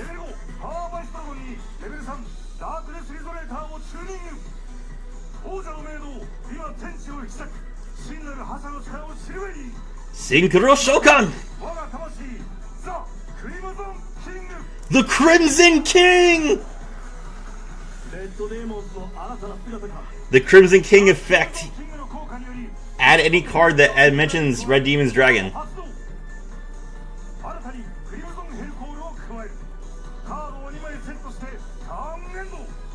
Set 2 and pass.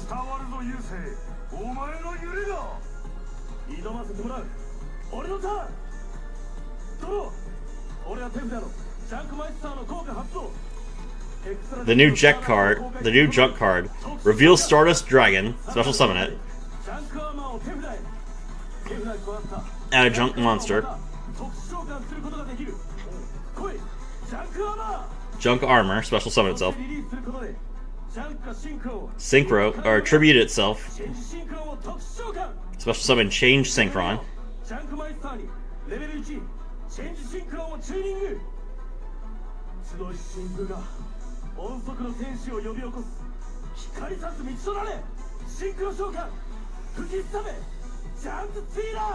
Junk Speeder! In the extra monster zone! Oh no! 相手フィールドのモンスター1体を対象とし表示形式を変更する。さらにジャンクスピーダーはデッキから可能な限りレベルの異なるシンクロンを特殊召喚できる。 Ooh, he's using Change Synchron to chain block. Oh, Fiendish Chain to stop the...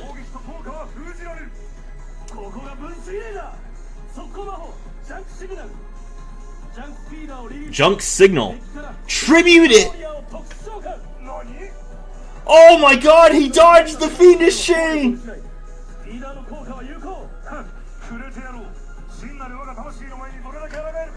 We have ways for Junk Speeder to dodge Emperor now, that's awesome!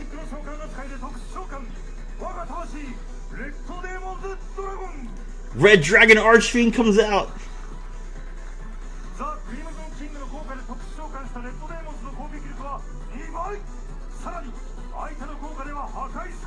I believe the Crimson King prevents the Red Demon's Dragon from being destroyed by battle.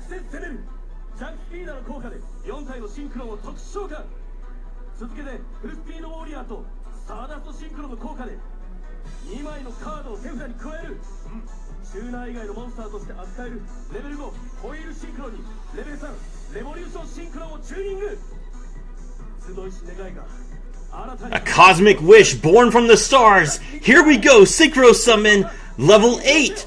Stardust Dragon.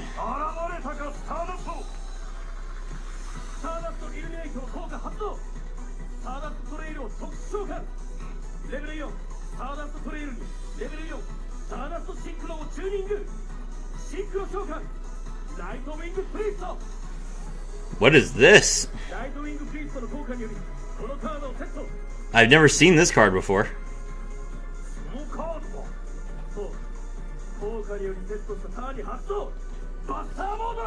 Oh! Assault mode activate the turn that it was set! Stardust Dragon Assault mode!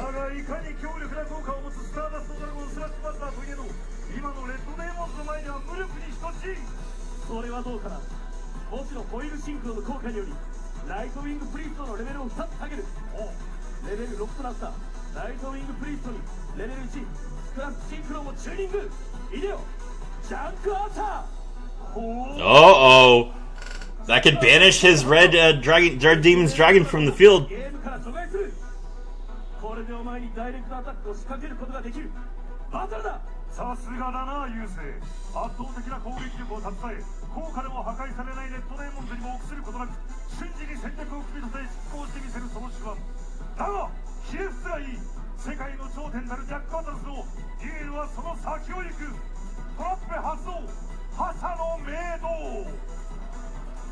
やはりトラップだが、スターダストドラゴンスラッシュバスターはカードの効果を無効にできる。 Oh yeah, Stardust Dragon has an Omni Negate. 真の覇者には何者も立てつくことは許されない。覇者の明動はこのターン相手が特殊召喚したモンスターの数によって効果を得る。1体以上除外されているレッドデーモンドラゴンズを特殊召喚。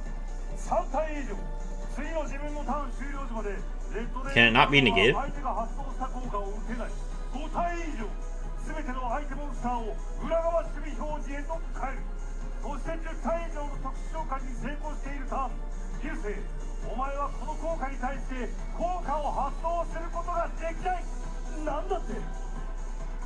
キングの前にひれ伏せ。カード1枚ターンエンド。驚かせてくれる。 All of his monsters got set face down. Why did that not get negated? Not get negated? Hold on. 俺のターン。ドロー。まずは小賢しい伏せカードから片付けてやろう。俺は発動済みのクリム。 Oh, if your opponent has special summoned 10 or more monsters this turn, neither player can activate cards or effects. Oh, yeah, that junk speeder hurt him. フィールドのマジックトラップカードを全て破壊する。 he's さらにクリムゾンヘルコールを発動。墓地のダークネスリゾネーターを手伝え。そしてクリムゾンリゾネーターを通常召喚。 he destroyed the scrap iron scarecrow. That's adorable. 効果によりダークネスリゾネーター、ソウルリゾネーターを特殊召喚。 Ah, Soul Resonator gets to add him a card. リゾネーターの効果でシンクロリゾネーターを手札に加え、これを特殊召喚。場にはレッドデーモンドラゴンと4体ものチューナーモンスター。ここからだ優勢。この圧巻の光景から。 Oh, this is the new thing that... So, Darkness Resonator can make all of his monsters level 1. ダークネスリゾネーターの効果で2位のリゾネーターのレベルを1に変更。レベル8レッドデーモンドラゴンにレベル1だった4体のリゾネーターをクワドラブルチューニング。 Quadruple tuning! He's like, oh my god.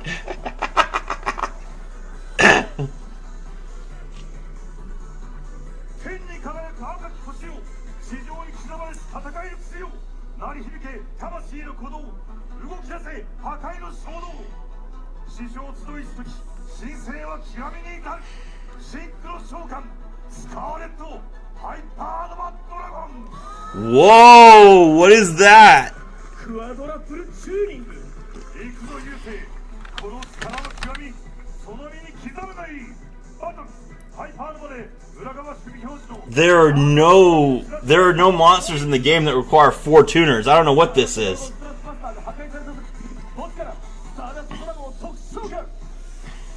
ならばこちらもだ。クリムゾンヘルガイアの効果で墓地のレッドデーモンドラゴンを特殊召喚。そして攻撃。クリムゾンヘルガイアのさらなる効果でスターダストは裏側守備表示となる。スターダスト。裏側守備表示モンスターに攻撃を行ったレッドデーモンドラゴンは And Red Demon's Dragon destroys all monsters in defense position. デモンメテオ。それだけではないぞ。 Man, this duel is pretty back and forth. I like it.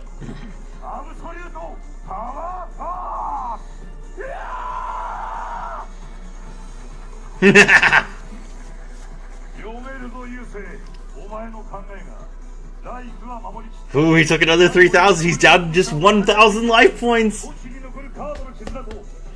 How many cards are in his hand? I don't know. This is hype. だが俺もそういつまでも甘くはないぞ。スカーレットハイパーノバドラゴンの効果発動。ハイパーノバ自身と優勢、お前のフィールド墓地全てを除外。そしてスカーレットのドラゴンを Whoa! He just banished his entire graveyard? なんだってこれで終わりだ。スカーレットのドラゴンでダイレクトアタック。 It's a trick. Whoa! バトルフェイズを強制する Battle Fader! Whew! Swift Scarecrow, Swift Scarecrow. It's all, we're good, we're good. 貴様らしいせせこましい作戦だ。次はない。手札のクリムゾンブレーダーでクリムゾンブレーダースラッシュマスターの効果で俺もこのカードを手札に加えさせてもらおう。 Red, okay, Scars. カードをセットしターンエンド。 He sets the, okay, he set, Assault Mode activated. このスタンバイフェイストラップ発動バスターモード。スカーレットノバドラゴンスラッシュバスターを特殊召喚。 Okay, so this is, Red Nova Dragon Assault Mode, which...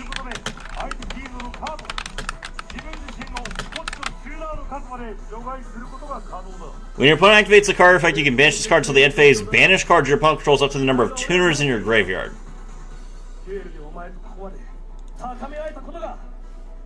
もっと俺も高みを目指したくなった。行くぞジャック。来い優勢。ワンフォーワンを発動。デッキからスクラップシンクロを特殊召喚。そして墓地を Okay, so he's going to special summon the new level 1, bring back his Quillbolt Hedgehog. アンカーボットヘッジオークにレベル1スクラップシンクロをチューニング。 Level 3 tuner. シンクロ召喚。スクラップウォーリアー。 Scrap Warrior. Okay, バスタートニックウォーリアーを手札に加え特殊召喚。さらなる効果でジェットシンクロを手札に加える。魔法カード発動。シンクロフェロー。 the activated effects of monsters that mention Junk Warrior and Synchro Monsters with Warrior in their names that you control cannot be negated, except Scrap Warrior. 墓地で発動するさらなる効果がある。墓地から除外することでスクラップウォーリアーのレベルを1下げ、このターンシンクロモンスターをもう一度召喚できる。おお、貴様お得意のレベルの低いモンスターで何を見せてくれるというんだ。今にわかる。ジェットシンクロを通常召喚。レベル2となったスクラップウォーリアーとレベル2バスターソニックウォーリアーにレベル1ジェットシンクロをチューニング。シンクロ召喚ジェットウォーリアー。ジェットウォーリアー素材となったバスターソニックウォーリアージェットシンクロの効果がそれぞれ発動する。まずは Okay, Jet Warrior balances, I'm pretty sure. 最初は当然スカーレットノバドラゴンスラッシュバスター。左遷スカーレットノバドラゴンスラッシュバスターの効果自身と優勢のフィールドを全て除外だ。 Banish it. Alright. ジェットシンクロの効果で手札に加えたジャンクフォワードを特殊召喚。 Junk Forward, okay. 召喚ジャンクシンクロ。 It's Junk Synchron! この効果によりフルスピードウォーリアーを特殊召喚。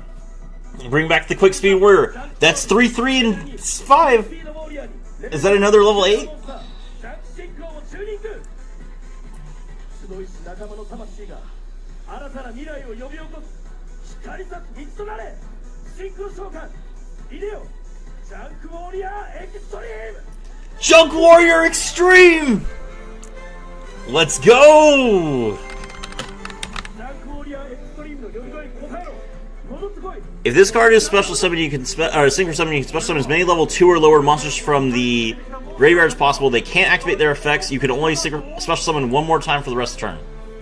バトルフルスピードウォーリアーとバスターソニックウォーリアーの効果によりジャンクウォーリアーエクストリームの攻撃力は4300まで上昇している。レッドデーモンドラゴンに攻撃。だがモンスターが破壊されたことでヘリワイヤの効果が発動しレッドデーモンドラゴンを守備表示で特殊召喚。ジャンクウォーリアーエクストリームの効果モンスターを戦闘破壊したことにより自身を除外し Tributed special summon Junk Warrior from the extra deck. 特殊召喚。ここでジャンクウォーリアーだと。ジャンクウォーリアーの効果フィールドのレベル2からモンスターの効果 Every monster with level 2 or lower, he gets their attack points. フェロー攻撃力13700倍の貫通ダメージを受け取るチェック。スクラップ Oh, Scrap Fist gives him piercing!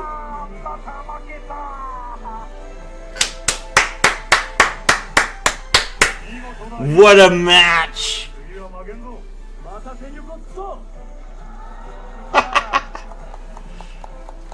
Oh, that was great. Thank you. Thank you. I really appreciated that show.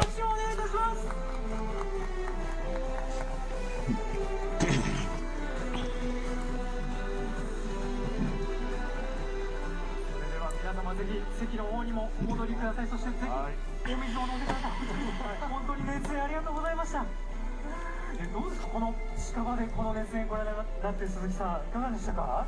いやー皆さんよかったねいやーなんかあの頃思い出すというかいろんなものを思い出しましたね。本当にねよかったですし、この本当に近場で、僕ガヤで2人の世界デールの世界に圧倒されてなんか感動する中で初代のリーゼントの本田博人君もこんな感じだったのかなこんな気持ちで見てたのかな。立ち位置似てたかもしれない。なんか髪型もなんかちょっと圧倒されてる感じだからね、本田君もこんな気持ちだったのかなみたいな思いながらも、いや本当にいろいろと感慨深いって台本もね書いた人すごい素晴らしいと思いました。ありがとうございます。そして実際にやってみて大城さんいかがでしたか？これだけ強化をもらってもまだ優勢に勝てんかとフィールドも墓地もないところからあれだけまくられるっていうのはちょっと納得がいかないですねまあでもそれだけ優勢が強いってことですからね。今回のジャックのカードはだいぶ強かったですね。ただやっぱ Yo, you enjoying Jump Fiesta? Hello, Icy. Yes. You just missed an insane duel between Jack and Yusei. Was super hype. I was having a great time. I'm recovering. I'm tired.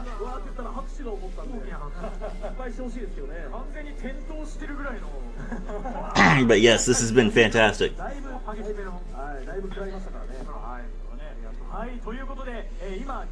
Okay. They should be about to talk about the full art cards now.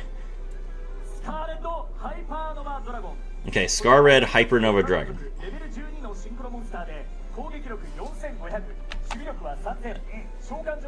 So it contribute itself to special summon Red Nova Dragon and banish the opponent's entire graveyard.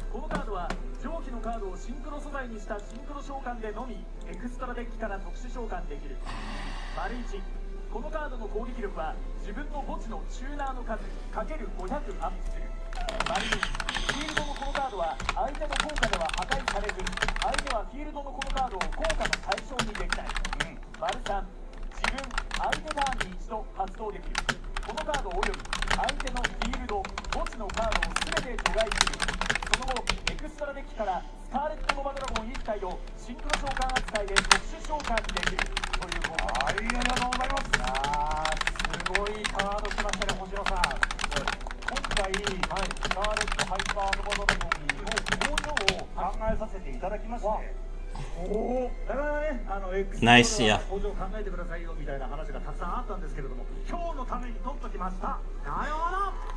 ありがとうございます。ありがとうございます。はい。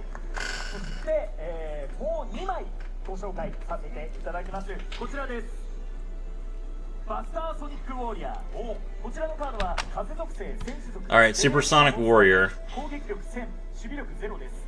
このカード名の丸1、丸2、丸3の効果はそれぞれ1ターンに1度しか使用できません。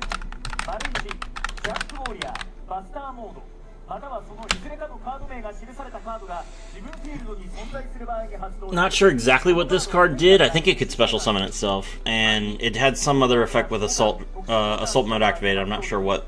デッキからシンクロンモンスター1体かバスターモード1枚を手札に加える。丸3、このカードがシンクロ素材として墓地へ送られた場合に発動できる。このターン中、自分フィールドのモンスターの攻撃力は500アップする。Looks like it raises a monster's attack points by 500. Okay, Junk Signal. This card allows you to tribute a monster. I don't know exactly what it... I think it special summons a monster from the deck. 以下から1つを選択して発動できる。このターン、自分はシンクロモンスターしかエクストラデッキから特殊召喚できない。1つ目、自分フィールドのモンスター1体をリリースして発動できる。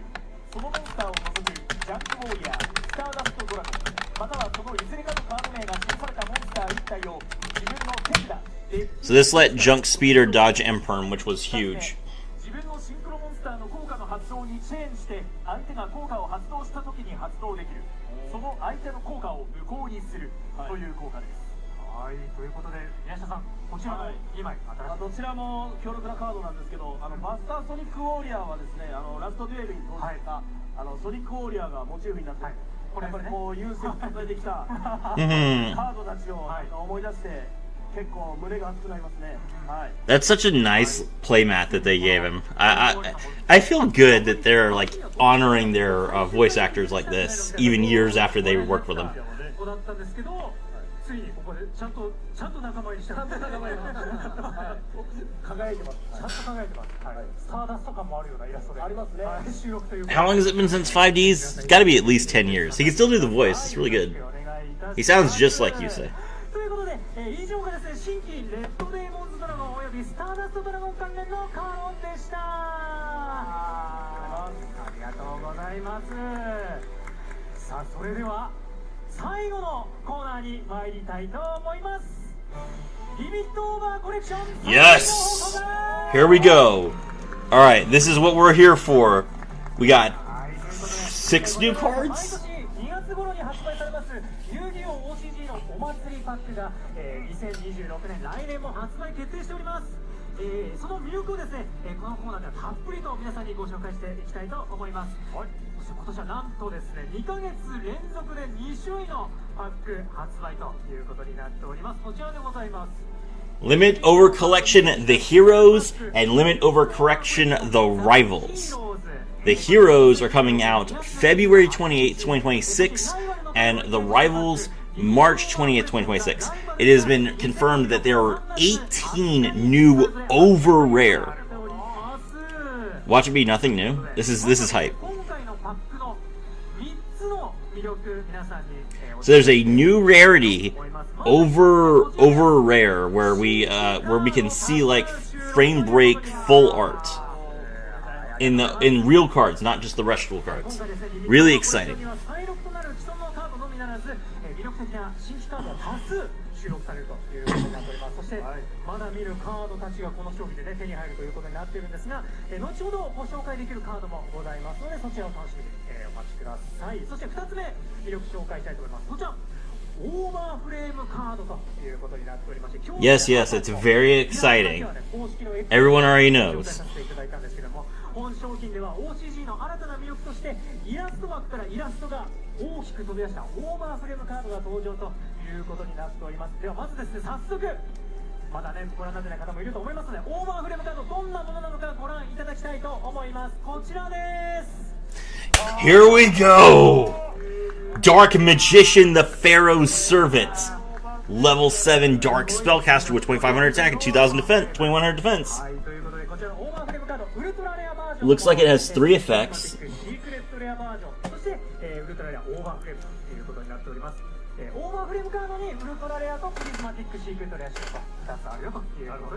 I have a bot. They're pretty on top of it. Hopefully they're going to translate these fairly fast. リミットオーバーコレクション3つ目の魅力でございます。こちら、新規レアリティとしてなんとシリアルナンバーの入ったグランドマスターレアというものが登場ということになっております。グランドナンバー、やばいぞ。やばいですよ。やばいやつでございます。なんとですね、今回開発中のサンプルが星野さんのお手元にご用意してあるそうですので、ぜひ皆さんご自身の目で確かめてください。お願いします。サンプルでございます。 What we got? これはすごい。はい。おあ、続いて前の方に向かって。 Did they give him the Red Demon's Dragon one? お願いいたします。 Oh no, they gave him, okay, they gave him the Dark Magician one to show off. Looks great. カードのですね、左下、皆さん画面の左側に、ちょっとですね。 Oh, the name is holographic. Oh, it looks so good. 外枠がなんか、そうですね、どこかで見たような模様じゃないですか、これ。なんだかね、ゲーラーティカルな雰囲気のあるラインになってるんだよな。ありますし。I mean, I can't think of a better monster to give it to than Dark Magician to start with. So this is great. こちら XX ということになっているんですが、実際のグランドマスターレアには、なんと1から100の数字が世界100枚100枚世界100枚かつ1は1だけ2は2だけ Come on, translate it. これは会話のアタッシュケース持ってきた。これはもうないですよね、すごろくのじっちゃんがこれ。はい、これはこれはもうレアすぎる。ちなみにこれは返した方がいいですね。サンプルでございます。これもまあ貴重ですね。結構やってるのはまあ貴重。はい。これもこれで貴重なんですが、じゃあお返しいただけるが幸いでございます。はい。といったね、こういったレアリティのものが、収録ということになってるんですが、さて、まだですね、ご紹介できるカードまだまだございますので、まずはですね、リミットオーバーコレクションザ・ヒーローズからオーバーフレームカードが存在する6枚の新規カード公開していきたいと思います。こちらです。 Okay. There we go. So we have F Hero Shining Flare Wingman. We have Stardust Dragon Victim Sanctuary. We have number 39 Utopia. What was it called? 全部新規カードということで皆さんテキスト早く知りたいなと思うとは思うんですが今はちょっと数枚だけ一旦紹介させていただきます。 Number 39 Utopia, the Envoy of Light. Odd Eyes Pendulum Dragon of the Four Dimension Dragons. And Deco Talker Integration. Here's the rivals ones! We got Blue Eyes White Dragon, the White Phantom Beast, Cyber End Dragon. All of the Signer Dragons as a synchro. Galaxy Eyes. That's some like crazy Galaxy Eyes art. That's it. Okay, that's confirmed that that's Borload.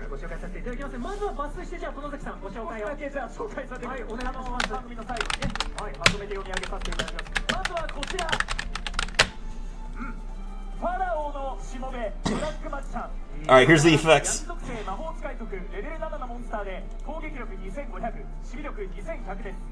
このカード名の丸2、丸3の効果は1ターンに1度、いずれか1つしか使用できません。丸1、このカードのカード名はフィールド、墓地に存在する限り、ブラックマジシャンとして扱う。丸2、このカードが手札に存在する場合、手札の魔法カード1枚を相手に見せて発動できる。このカードを特殊召喚する。その後、デッキからブラックマジシャンのカード名が記された魔法トラップカード1枚 Neo Galaxy Eyes, my love. Looks pretty good. Are they gonna go over all 10 of these? That's awesome.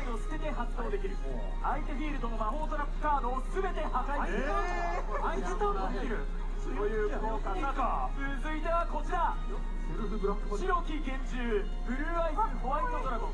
こちらは光属性ドラゴン族レベル8のモンスターで攻撃力3000、守備力2500です。このカード名の丸1、丸2の効果はそれぞれ1ターンに1度しか使用できません。 The art looks amazing. 丸1、このカードがデッキから手札に加わった時、または自分の Alright, the translations are rolling in. Don't worry. I will cover every card that gets translated once the stream is over. I don't want to miss anything. このカードが手札、デッキから特殊召喚した場合に発動できる。相手フィールドのモンスターを全て破壊する。このターン、自分はブルーアイズモンスターでしか Why the heck is the third effect a quick effect heavy storm for DM? I mean, Dark Magician, the Dragon Master Knight can prevent your cards from your spells and traps from being destroyed. すごい効果のカードが来てますね。鈴木さんいかがですかこれは。いやこれもう皆さん気づいてると思うんですけど、 Right? これ割とどんなデッキでも入れれるじゃんみたいな。なんかすごいところだなという。ありますし、特にブラックマジシャンは僕トラップカードだけで相手削るチェーンバーンってデッキやってるんでやめてほしいです。なるほど。もうサレンダーするしかなくなっちゃう。話したいのデッキ的にはかなり辛い。できれば俺には使わないでほしいです。なるほど。ありがとうございます。ブルーズもなんかね。 Oh no, they can't be destroyed by your opponent's card effects, not yours. Okay. 相手にチラッと見せてそのまま特殊召喚して相手のモンスターああそういうことだ。そういうことだ。はい。なんかニビルみたいな使い方もねできる。うわー。 Oh, it's a Harpy's Feather effect. I mean, if it's a Harpy's Feather effect, then that's obvious why it's being used. It's Dark Magic Attack. Dark Magic Attack is the quick play spell that destroys all your opponent's spells and traps. So we can do Dark Magic Attack. That's pretty good. I imagine that Blue Eyes is probably the same way. It can probably do Burst Stream of Destruction and Raigeki. Hello, Shade ZR3, Shade Zero. Okay, this is Stardust Dragon Victim Sanctuary. It probably has a Stardust Dragon Victim Sanctuary type effect where you contribute itself to stop destructions. 2の効果はそれぞれ1ターンに1度しか使用できず、同一チェーン上では発動できません。丸1、自分の効果の発動にチェーンして相手が魔法、トラップ、モンスターの効果を発動したとき、このカードをリリースして発動できる。 Yep, it can tribute itself. 効果の発動を無効にし破壊する。丸2、自分のモンスターがリリースされた自分相手ターンに墓地のこのカードを除外して発動できる。エクストラデッキからスターダストシンクロモンスター1体を特殊召喚する。 Okay, and it can summon a Stardust Dragon from the extract. Makes perfect sense. 優勢のエースモンスターということなんですけども、今お手元にもしかしてあります？実物。 Oh, did they give him the? Did they give it to him? ぜひぜひステージの前の方に。はい、こちらです。 Oh, that looks so good. グランドマスターレアということですね。 Grandmaster Rare. Oh, こちらもそうですね、グランドマスターレアバージョンでやればついて、はい。 it looks so good. You guys can't even believe this. 思い出しますよね。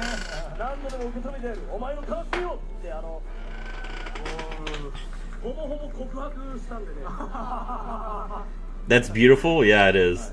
効果的にもね、すごい守ってくれるようなね、テキストになってますから。はい。こちらもシリアルナンバー入りで、収録ということになってます。宮下さん、ありがとうございます。はい、ありがとうございました。そして 5Ds のカードまだありましたね。出ましたね。はい、ありましたね。ということで気になってると思います。こちら。赤木、はい。赤木龍さあ、ラストが良すぎる。はい、めっちゃいい。 So this is Stardust Crimson Dragon, Power Tool Dragon, Ancient Fairy Dragon, Black Rose Dragon, and Red Demon's Dragon. So it's every Signer Dragon except for Black Winged Dragon, because I guess Black Winged Dragon was never actually a Signer Dragon. It's also dark for some reason. Why is the Crimson Dragon dark? This is awkward because there's already a monster named Crimson Dragon.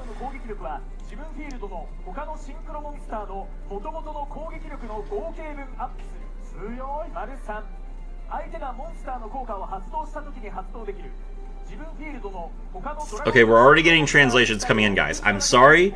I want you guys to be able to enjoy this, so I'm letting this play out, but I will go over all the translations as soon as they're done.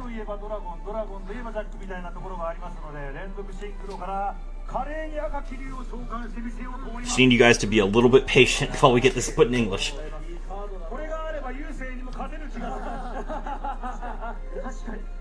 枠の取り出しとも相性やるんですね。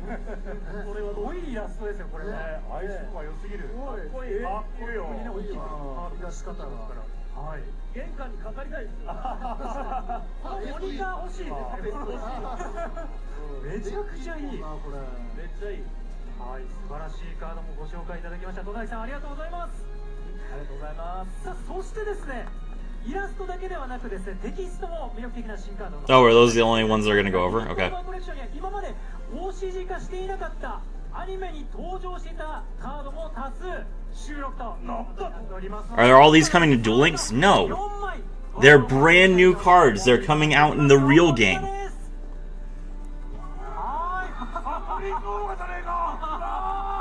Okay, so new cards. That appears to be Infernal Doomslinger, which was never printed. ということで、こちらの詳しい効果もご紹介いたします。まずはこちらです。はい、ガトリングが、はい、こちらは炎属性悪魔族 OCG new support, yep. 攻撃力、守備力ともに800です。このカード名の丸1の効果は1ターンに3度まで使用できます。丸1、自分の魔法トラップゾーンの裏側表示カードを任意の数だけ墓地へ送って発動できる。墓地へ送った数かける800ダメージを相手に与える。 Now this card can deal 800 damage to the opponent's life points. 悪魔族以外のモンスターの効果で相手が受ける全ての効果ダメージは0になる。丸2、1ターンに1度このカードが攻撃対象に選択された時に発動できる。相手フィールドの攻撃表示モンスターの数かける。 Do you understand Japanese? No, not at all. I mean, I can read a little bit. Hapiyaku damage is 800 damage. I can tell you that. That belongs to that 5Ds guy who does FTKs. Yes, this is Colin Kessler's. Oh, you mean Hunter Ace?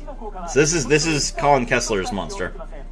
丸1、自分メインフェイスに発動できる手札から悪魔族モンスター1体を特殊召喚する。 It looks like it can deal 4,000 damage to either player. 自分の手札が0枚の場合、墓地のこのカードを除外して発動できる。 Very funny. 相手は以下から1つを選び、自分はそれを適用する。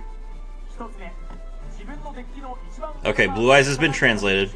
モンスターだった場合、このターン自分が受ける効果ダメージは代わりに相手が受ける。違った場合、自分は4000ダメージを受ける。2つ目、このターン自分が受ける効果ダメージは0になるという効果です。はい、ということで2種類の新規カードをね抜粋してご紹介していただきました。これやはり宮下さん、いややっぱ盛り上がりましたけども、 I'm too used to him having Infernity. Yeah. 人気だっていうことが分かりましたね。やっと制作時にも伝わりましたからね。はい、今のすごい感動いつですね。カードがすんのかなみたいな感じでずっと長いこと言われてたカードが、そうですね。はい、公約ですね。はい。令和になってやっとカード化するということで、はい、これもちょっとアニメの視聴が跳ねたのも大きいかもしれませんね。もしかしたら、はい、 Okay, is this everything? なかなかそうガトリもカードになったらやばいんじゃないみたいなずっと言われてましたけど、鈴木さん的にもなんかダメージ直接与える系の。ああ、いや、もうやっぱりそうですね。もうこれが今言ってた、こういう効果大好きなんです。はい。こういう系のちょっと今時あまりこうないような、そうですね。結構大幅にダメージ与えるような効果の大味なカード大好きなんでしたりするので、はい、めちゃくちゃ嬉しいですね。そういった方面の敵作りたりもね、非常に欲しいようなカードになるんじゃないかなというふうに思っております。はい、はい、ありがとうございます。さあ、そしてですね、まだございます。 More? 今 Okay. 度はですね、リミットを Need them to stop yapping it to the rest of the cards? 可 Yeah. 愛らしいカードの情報も届いております。こちらです。はい。 Ah, new Live Twin support. 可愛らしいということで、はい、可愛い。あれあれ And that's branded support. こちらはですね、 Is that just Fallen of Albaz and Ecclesia is like as alt arts? Or are these new cards? Sure looks like just Fallen of Albaz and Ecclesia. こんなこともあるんだなという感じですけど、はい、また新しい挑戦をねちょっとしてるような形の。 Oh, this is Zeus! It's an alt art Zeus! Oh my gosh, it looks awesome! 非常に可愛らしいカードたちも入っております。はい、そしてまだございます。まだ？はい。こちらが最後の情報となりますが、The Crimson Dragon has been translated. チャンスのお知らせでございます。それぞれザ・ヒーローズとザ・ライバルズの発売日よりこちらですね、遊戯王 OCG リミットオーバーキャンペーンも行います。対象商品を3ボックス購入ごとにリミットオーバースペシャルバックボリューム1およびボリューム2 I got bad news, Gold. I don't think they're going over any of the other cards. 3ボックスで1パックということになっているんですけれども、パックの中身はブラインドパッケージとなっておりまして、その中にカード1枚だけ入っているよという商品の仕様になっておりますが、何のカードがここ入るんだろうなというところ気になるかと思いますので、気になるラインナップを見せていきたいと思います。全部見せます。全部見せてくれる。ザ・ヒーローズ最初の方に出る、パックの購入でもらえる、こちらのリミットオーバースペシャル。 Is that supposed to be Mini Zeus? I don't know. こちらです。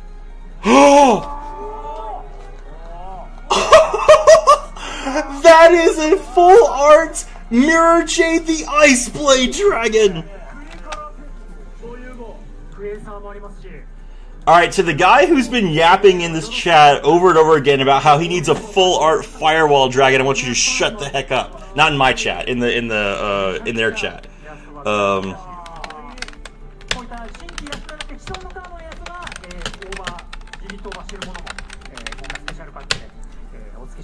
ということになっております。 That's Firewall Singularity. ライバルズの方でも購入でもらえます。ライバルズこちらの今度ボリューム2になっております。こちらの中身を皆さんにお見せしたいと思います。こちらです。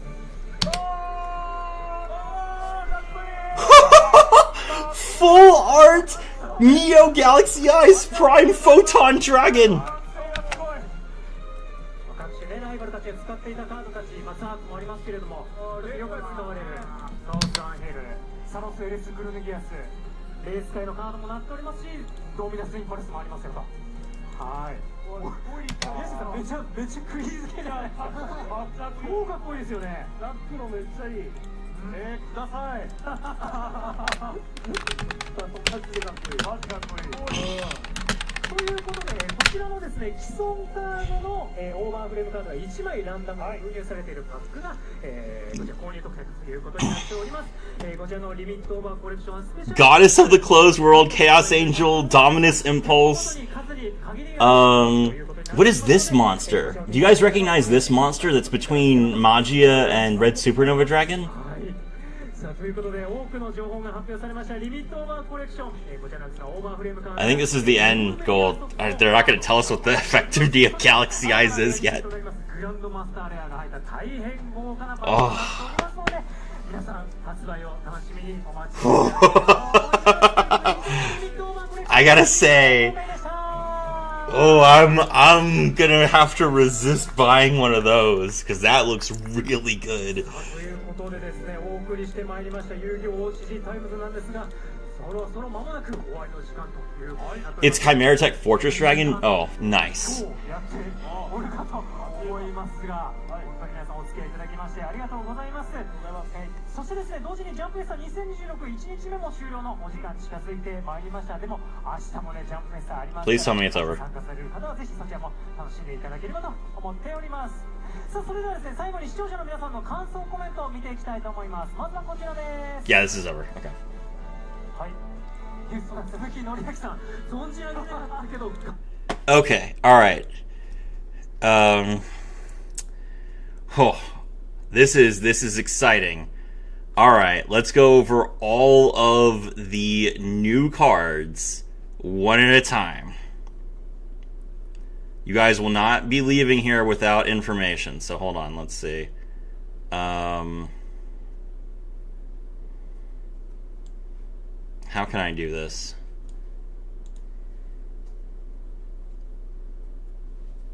Yeah, this doesn't show anything bad. All right, cool. Hold on, let's see.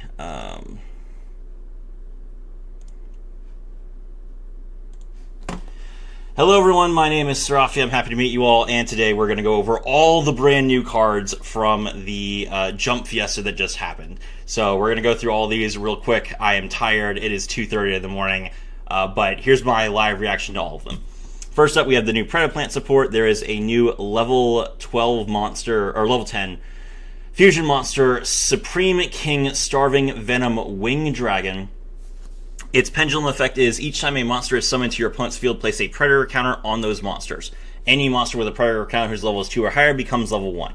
So just generate predator counters all day, give them all to your opponent's monsters. Your opponent's monsters cannot escape. They are all just cooked. Fantastic. Next up is its effect. It's a fusion of any fusion monster plus a Clear Wing monster. So Clear Wing Synchro Dragon, Clear Wing Fast Dragon, Crystal Clear Wing Synchro Dragon, whatever you want. As a soft once per turn, if your opponent specimens a monster face up, you can target one of those monsters. This card gains attack points equal to that monster's attack points. If you do, the other monster negates its effect. These changes last until the end of this turn. And then once per turn, when another card activates its effect on the field, as a quick effect, you can destroy any card on the field. If this card in the monster zone is destroyed, you can place it in your pendulum zone. Fantastic. Next up, we have Predaplant Lilazard. I believe that this card was in the anime. Level 3 Dark Plant Monster, 1200 attack 8, and defense points. You can only use each of its effects once per turn. If this card is in the hand and you control a Predaplant or Starving Venom monster, you can special summon this card. Then you can add one Polymerization from your deck to your hand. You can target one face-up monster on the field and it becomes dark until the end of this turn. And if this card was special summoned from the graveyard, you can draw one card. Great. Drawing Predator Plants do that with like 8 of their cards. So this is a fantastic option for Predator Plants. I am sure it will be a nice addition to the deck and give you more fusions. Then there's a level 1 tuner monster, Predaplant Longinophilia, which is a plant even though it looks like a spider. 600 attack, 100 defense. You can only use each effect once per turn. If this card is normal or special summon, you can add a Predator card from your deck to your hand, except Longinophilia. You can banish this card from your graveyard to activate one of these effects, set a Polymerization from your graveyard or banishment, or place one Predator counter on one monster on the field. Amazing. So, more ways to spread pollination, or you can get more fusion summons, which is very nice because it looks like we'll be fusion summoning a lot with this new set of cards. Then there's a new synchro monster for these two monsters to be made into. Predaplant Ball T, level 4 Dark Plant Synchro Tuner monster. 1900 attack points, 1000 defense points, requires 1 tuner plus 1 non-tuner. You can only use each of its effects once per turn. If this card is synchro summoned, you can special summon one Predaplant or Starving Venom monster from your face-up extra deck or graveyard. This card will either let you revive one of the cards that was used to fusion summon it, or you can use it to bring out one of your fusion monsters that was destroyed and placed in your extra deck.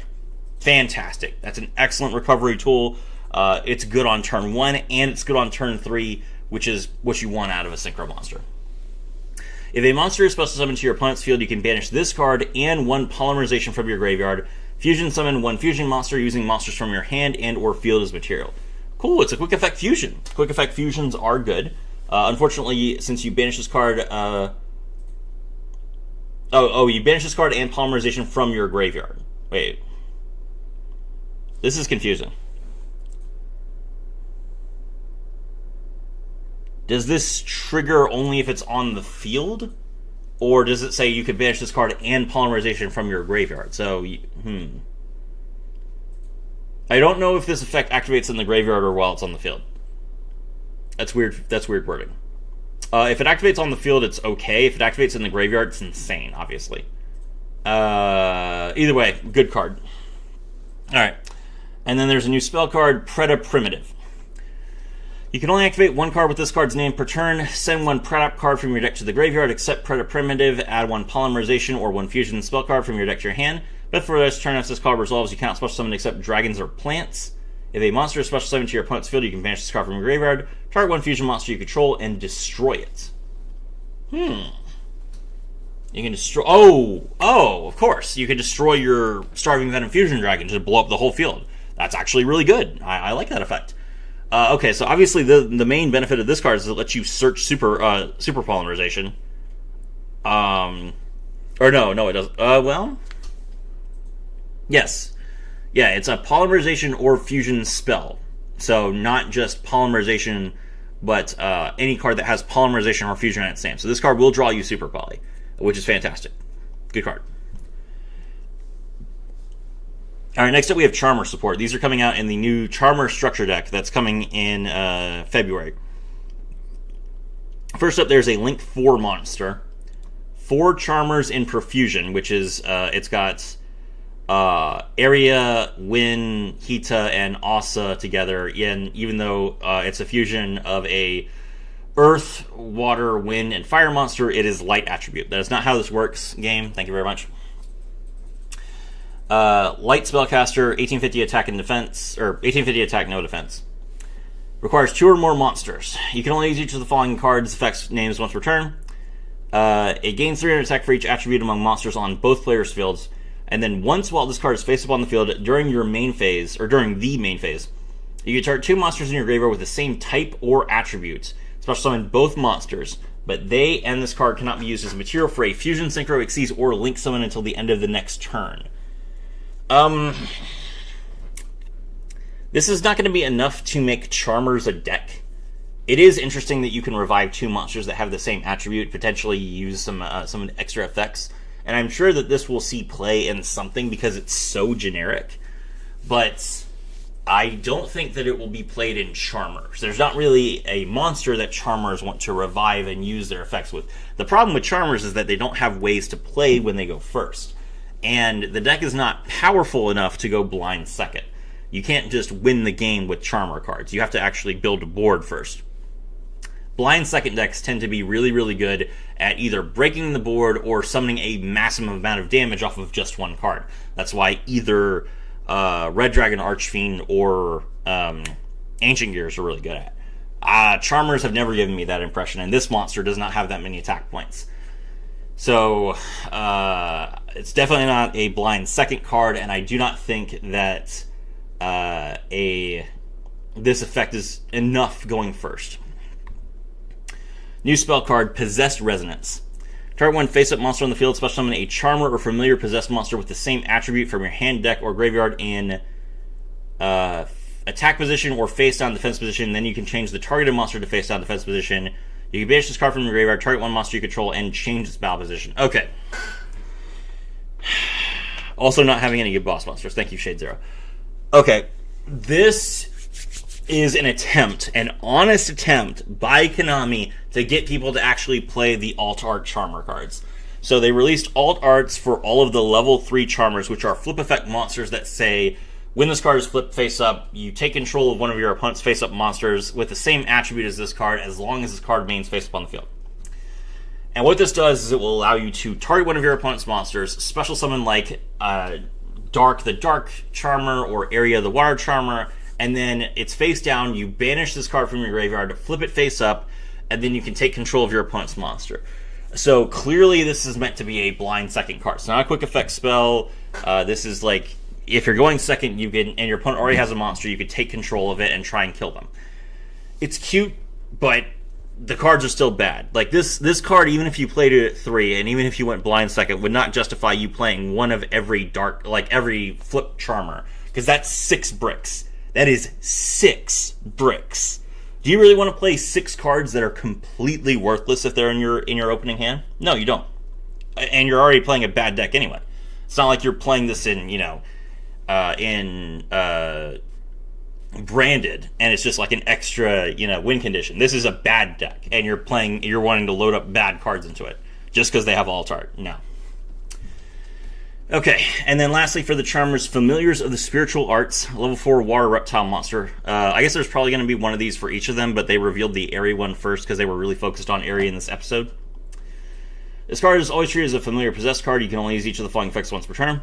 If this card is no more special summon, you can add one possessed spell or trap or grand spiritual or Ichi-Rin from your deck to your hand. You can declare one type and attribute. This card becomes that declared type and attribute until the end of the turn. If this card is destroyed by a battle or card effect, you can special summon a spellcaster with 1500 defense from your deck or graveyard. Never mind, I spoke too soon. It is a water reptile, so it's very clearly a reference to Area, but this effect is so generic that I assume it's just meant to represent all 4 of them. The effect's really good. I mean, it searches you Grand Spiritual Art, which makes up for the fact that Charmers are really dependent on terraforming, and terraforming has been banned forever. The field spell is insane. It's a negate, but that's not good enough. It is nice to have 3 extra copies of the field spell in your deck, but still not good enough. And this, you don't want to, I mean, this card taking up your normal summon is not helping you either. So, yeah, not good enough. Alright, new cards. Red Hypernova Dragon. This is a level 12 Dark Dragon Synchro monster with 4,500 attack points and 30,000 defense points. It requires 4 tuners plus 1 or more non-tuner synchro monsters. Must first be synchro summoned with the above materials. So I assume that means that you can't make it with Crimson Dragon. This card gains 500 attack points for each tuner in your graveyard. This card cannot be destroyed by your opponent's card effects.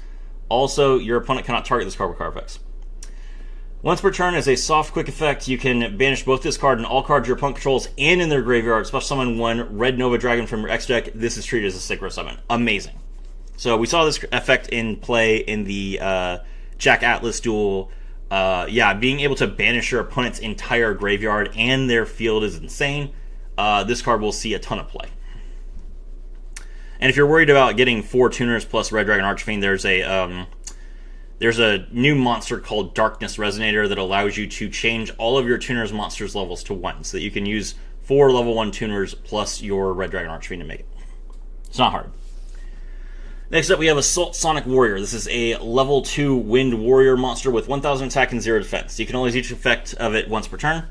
If you control Junk Warrior, Assault Mode activate, or a card that mentions any of those cards, you can special summon this card from your hand. If this card is no more special summon, you can add 1 Synchron monster or Assault Mode activate from your deck to your hand.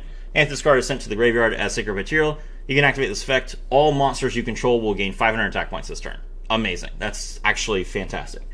This has great synergy with the new Junk Warrior Extreme, which we saw in the duel, and it also lets you, bridge into the Assault Mode cards if you want to play them, and if you don't want to play them, you can just get any Synchron monster so that you can play your Junk Speeder. Junk Signal. This is going to be amazing. Junk Signal is a quick play spell card that says activate one of these effects. Also, you cannot special summon from the extra deck except synchro monsters this turn. Tribute a monster to special summon Junk Warrior, Stardust Dragon, or any monster that mentions any of those monsters except the tribute monster from your hand, your deck, or your graveyard. Okay, so this was used by Yusei to dodge Imperm on his Junk Speeder. And that is an effect that we have needed for a long time, because Junk Speeder is a really, really good card unless it gets negated. The other effect is when your opponent activates a card effect in response to your Synchro Monster's effect activation, you can negate that effect. This will stop Ash, it'll stop Imperm, and it'll stop Maxi. So you can literally just stop your opponent from stopping your Junk Speeder. And if they try to specifically Imperm or Veiler it, you also get a monster out of your deck for the trouble. So, fantastic card, 10 out of 10, play this card at 3. Alright, sorry for the wait chat. Now that we've gotten through all of the junk, let's get to the meat and potatoes, the brand new over rare cards. This is what's called a Grandmaster Rarity. Look at this. Full artwork that breaks the frame. It's amazing. And this is not an alternate art Dark Magician. This is a new effect monster called Dark Magician the King's Servant. Level 7 Dark Spellcaster monster, 2500 attack, 2100 defense. This card's name becomes Dark Magician while on the field or in the graveyard. You can reveal one spell in your hand, special summon this card from your hand, then you can set one spell or trap that mentions Dark Magician from your deck. Okay, so you don't have to discard a card to special summon it, you just have to reveal a spell. You can set a spell or trap that mentions Dark Magician from your deck. That includes a field spell, so you can set your Magician's Navigation, you can set your Magician's Salvation, you can set the Eternal Soul, Eternal Bond. No, it's Eternal Soul.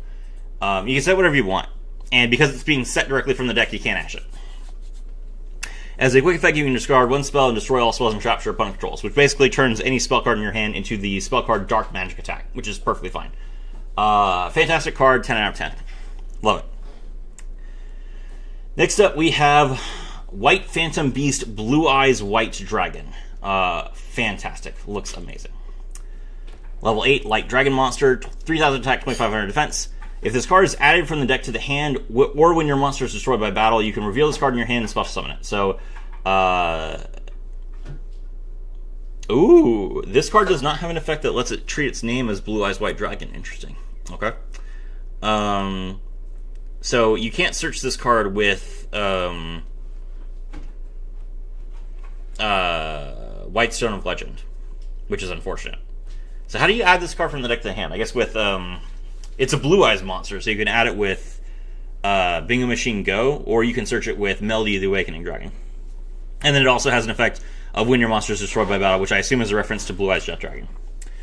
If this card is special summoned from the hand or the deck, you can destroy all monsters your opponent controls. Also, for the rest of the turn, you cannot declare direct attacks except with Blue Eyes monsters. I don't think that's going to be a problem.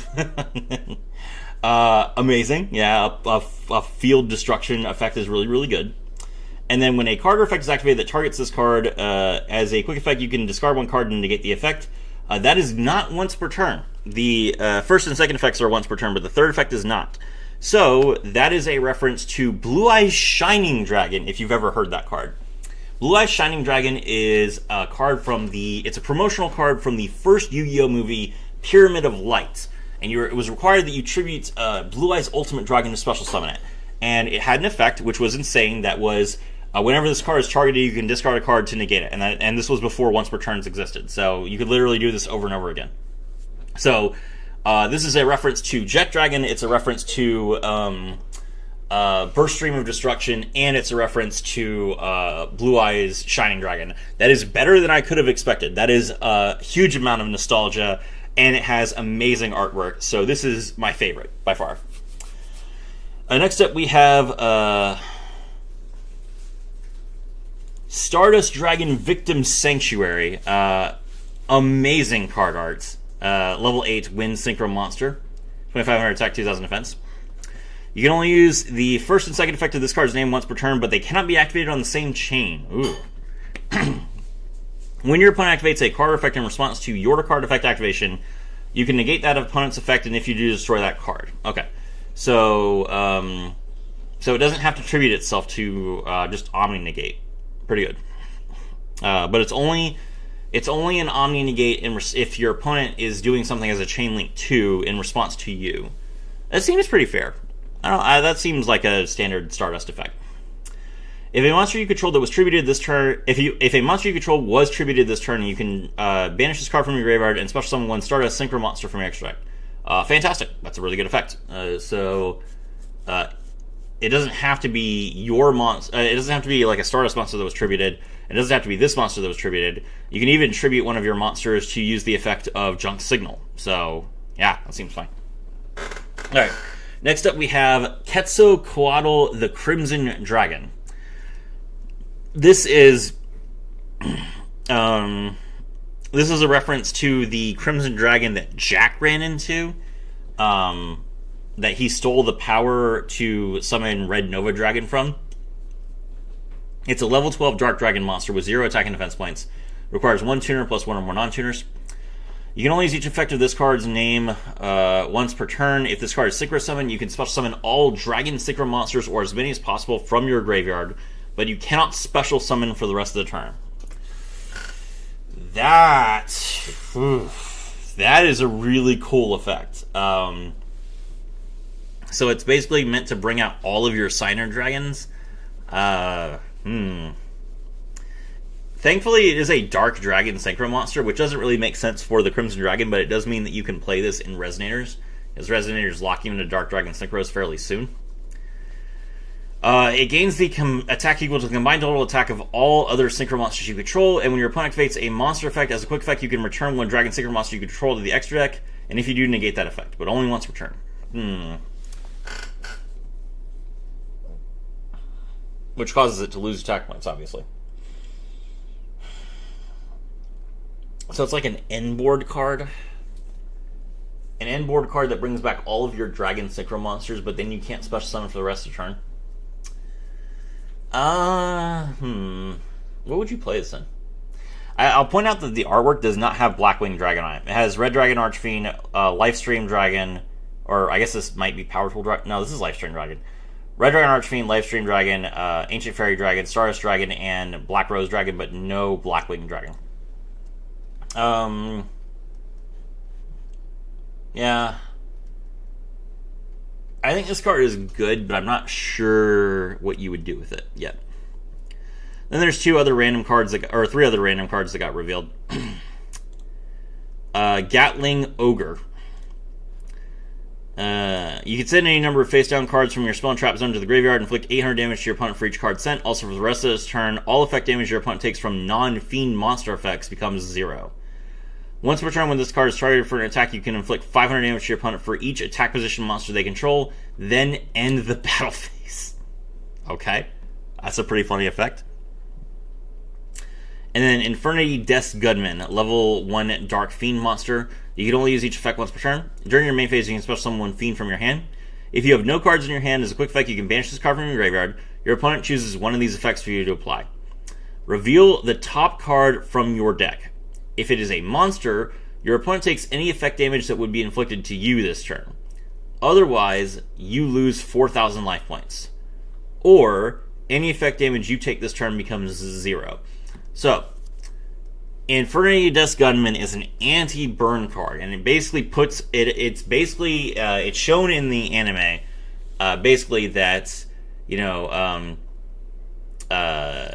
putting a gun to your own head and basically saying, all right, you get to choose. Do I pull the trigger or not? If I pull the trigger, you die, and if I don't pull the trigger, then neither of us dies. It's a really interesting game of Russian roulette. Like, do you bet that your opponent has a monster on top of their deck or not? Well, typically speaking, your opponent would be playing a lot of monsters, especially if they use an effect like this. But if they have a spell card, you can make them kill themselves. So it's an interesting idea. I like it a lot. Lastly, Underworld Circle is a continuous spell card. You can only activate one card with this name per duel. If both players have 5 or more monsters in their graveyard, destroy all monsters on the field, then each player banishes face down all monsters from their decks, then each player can special summon one normal monster from their graveyard. Once per turn during the standby phase, each player can special summon one monster from their graveyard, ignoring their summoning conditions, but those monsters are banished when they leave the field. So this is basically literally just like,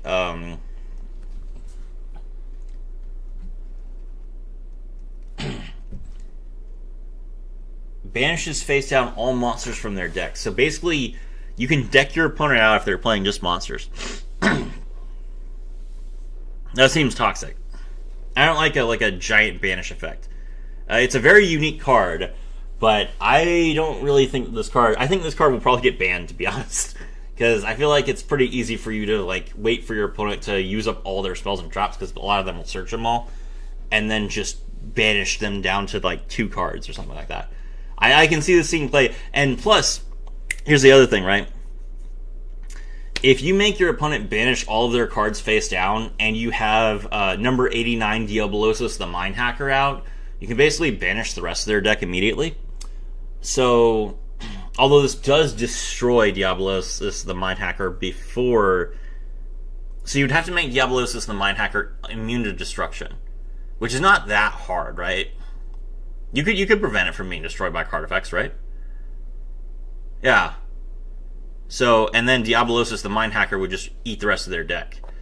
Now, I'm pretty sure Diablosis the Mind Hacker is still banned in everything, but it won't be banned forever. Yeah, no, Diablosis the Mind Hacker is at 3 in the OCG. Ooh, this seems like a bad idea then. Alright, yeah, there we go. So that's my thoughts. My name is Rafi, and I was thrilled to have all of you with me. Okay, that's it for the card review. That is it for the video, guys. Thank you so much for coming out. I really appreciate all of you watching with me.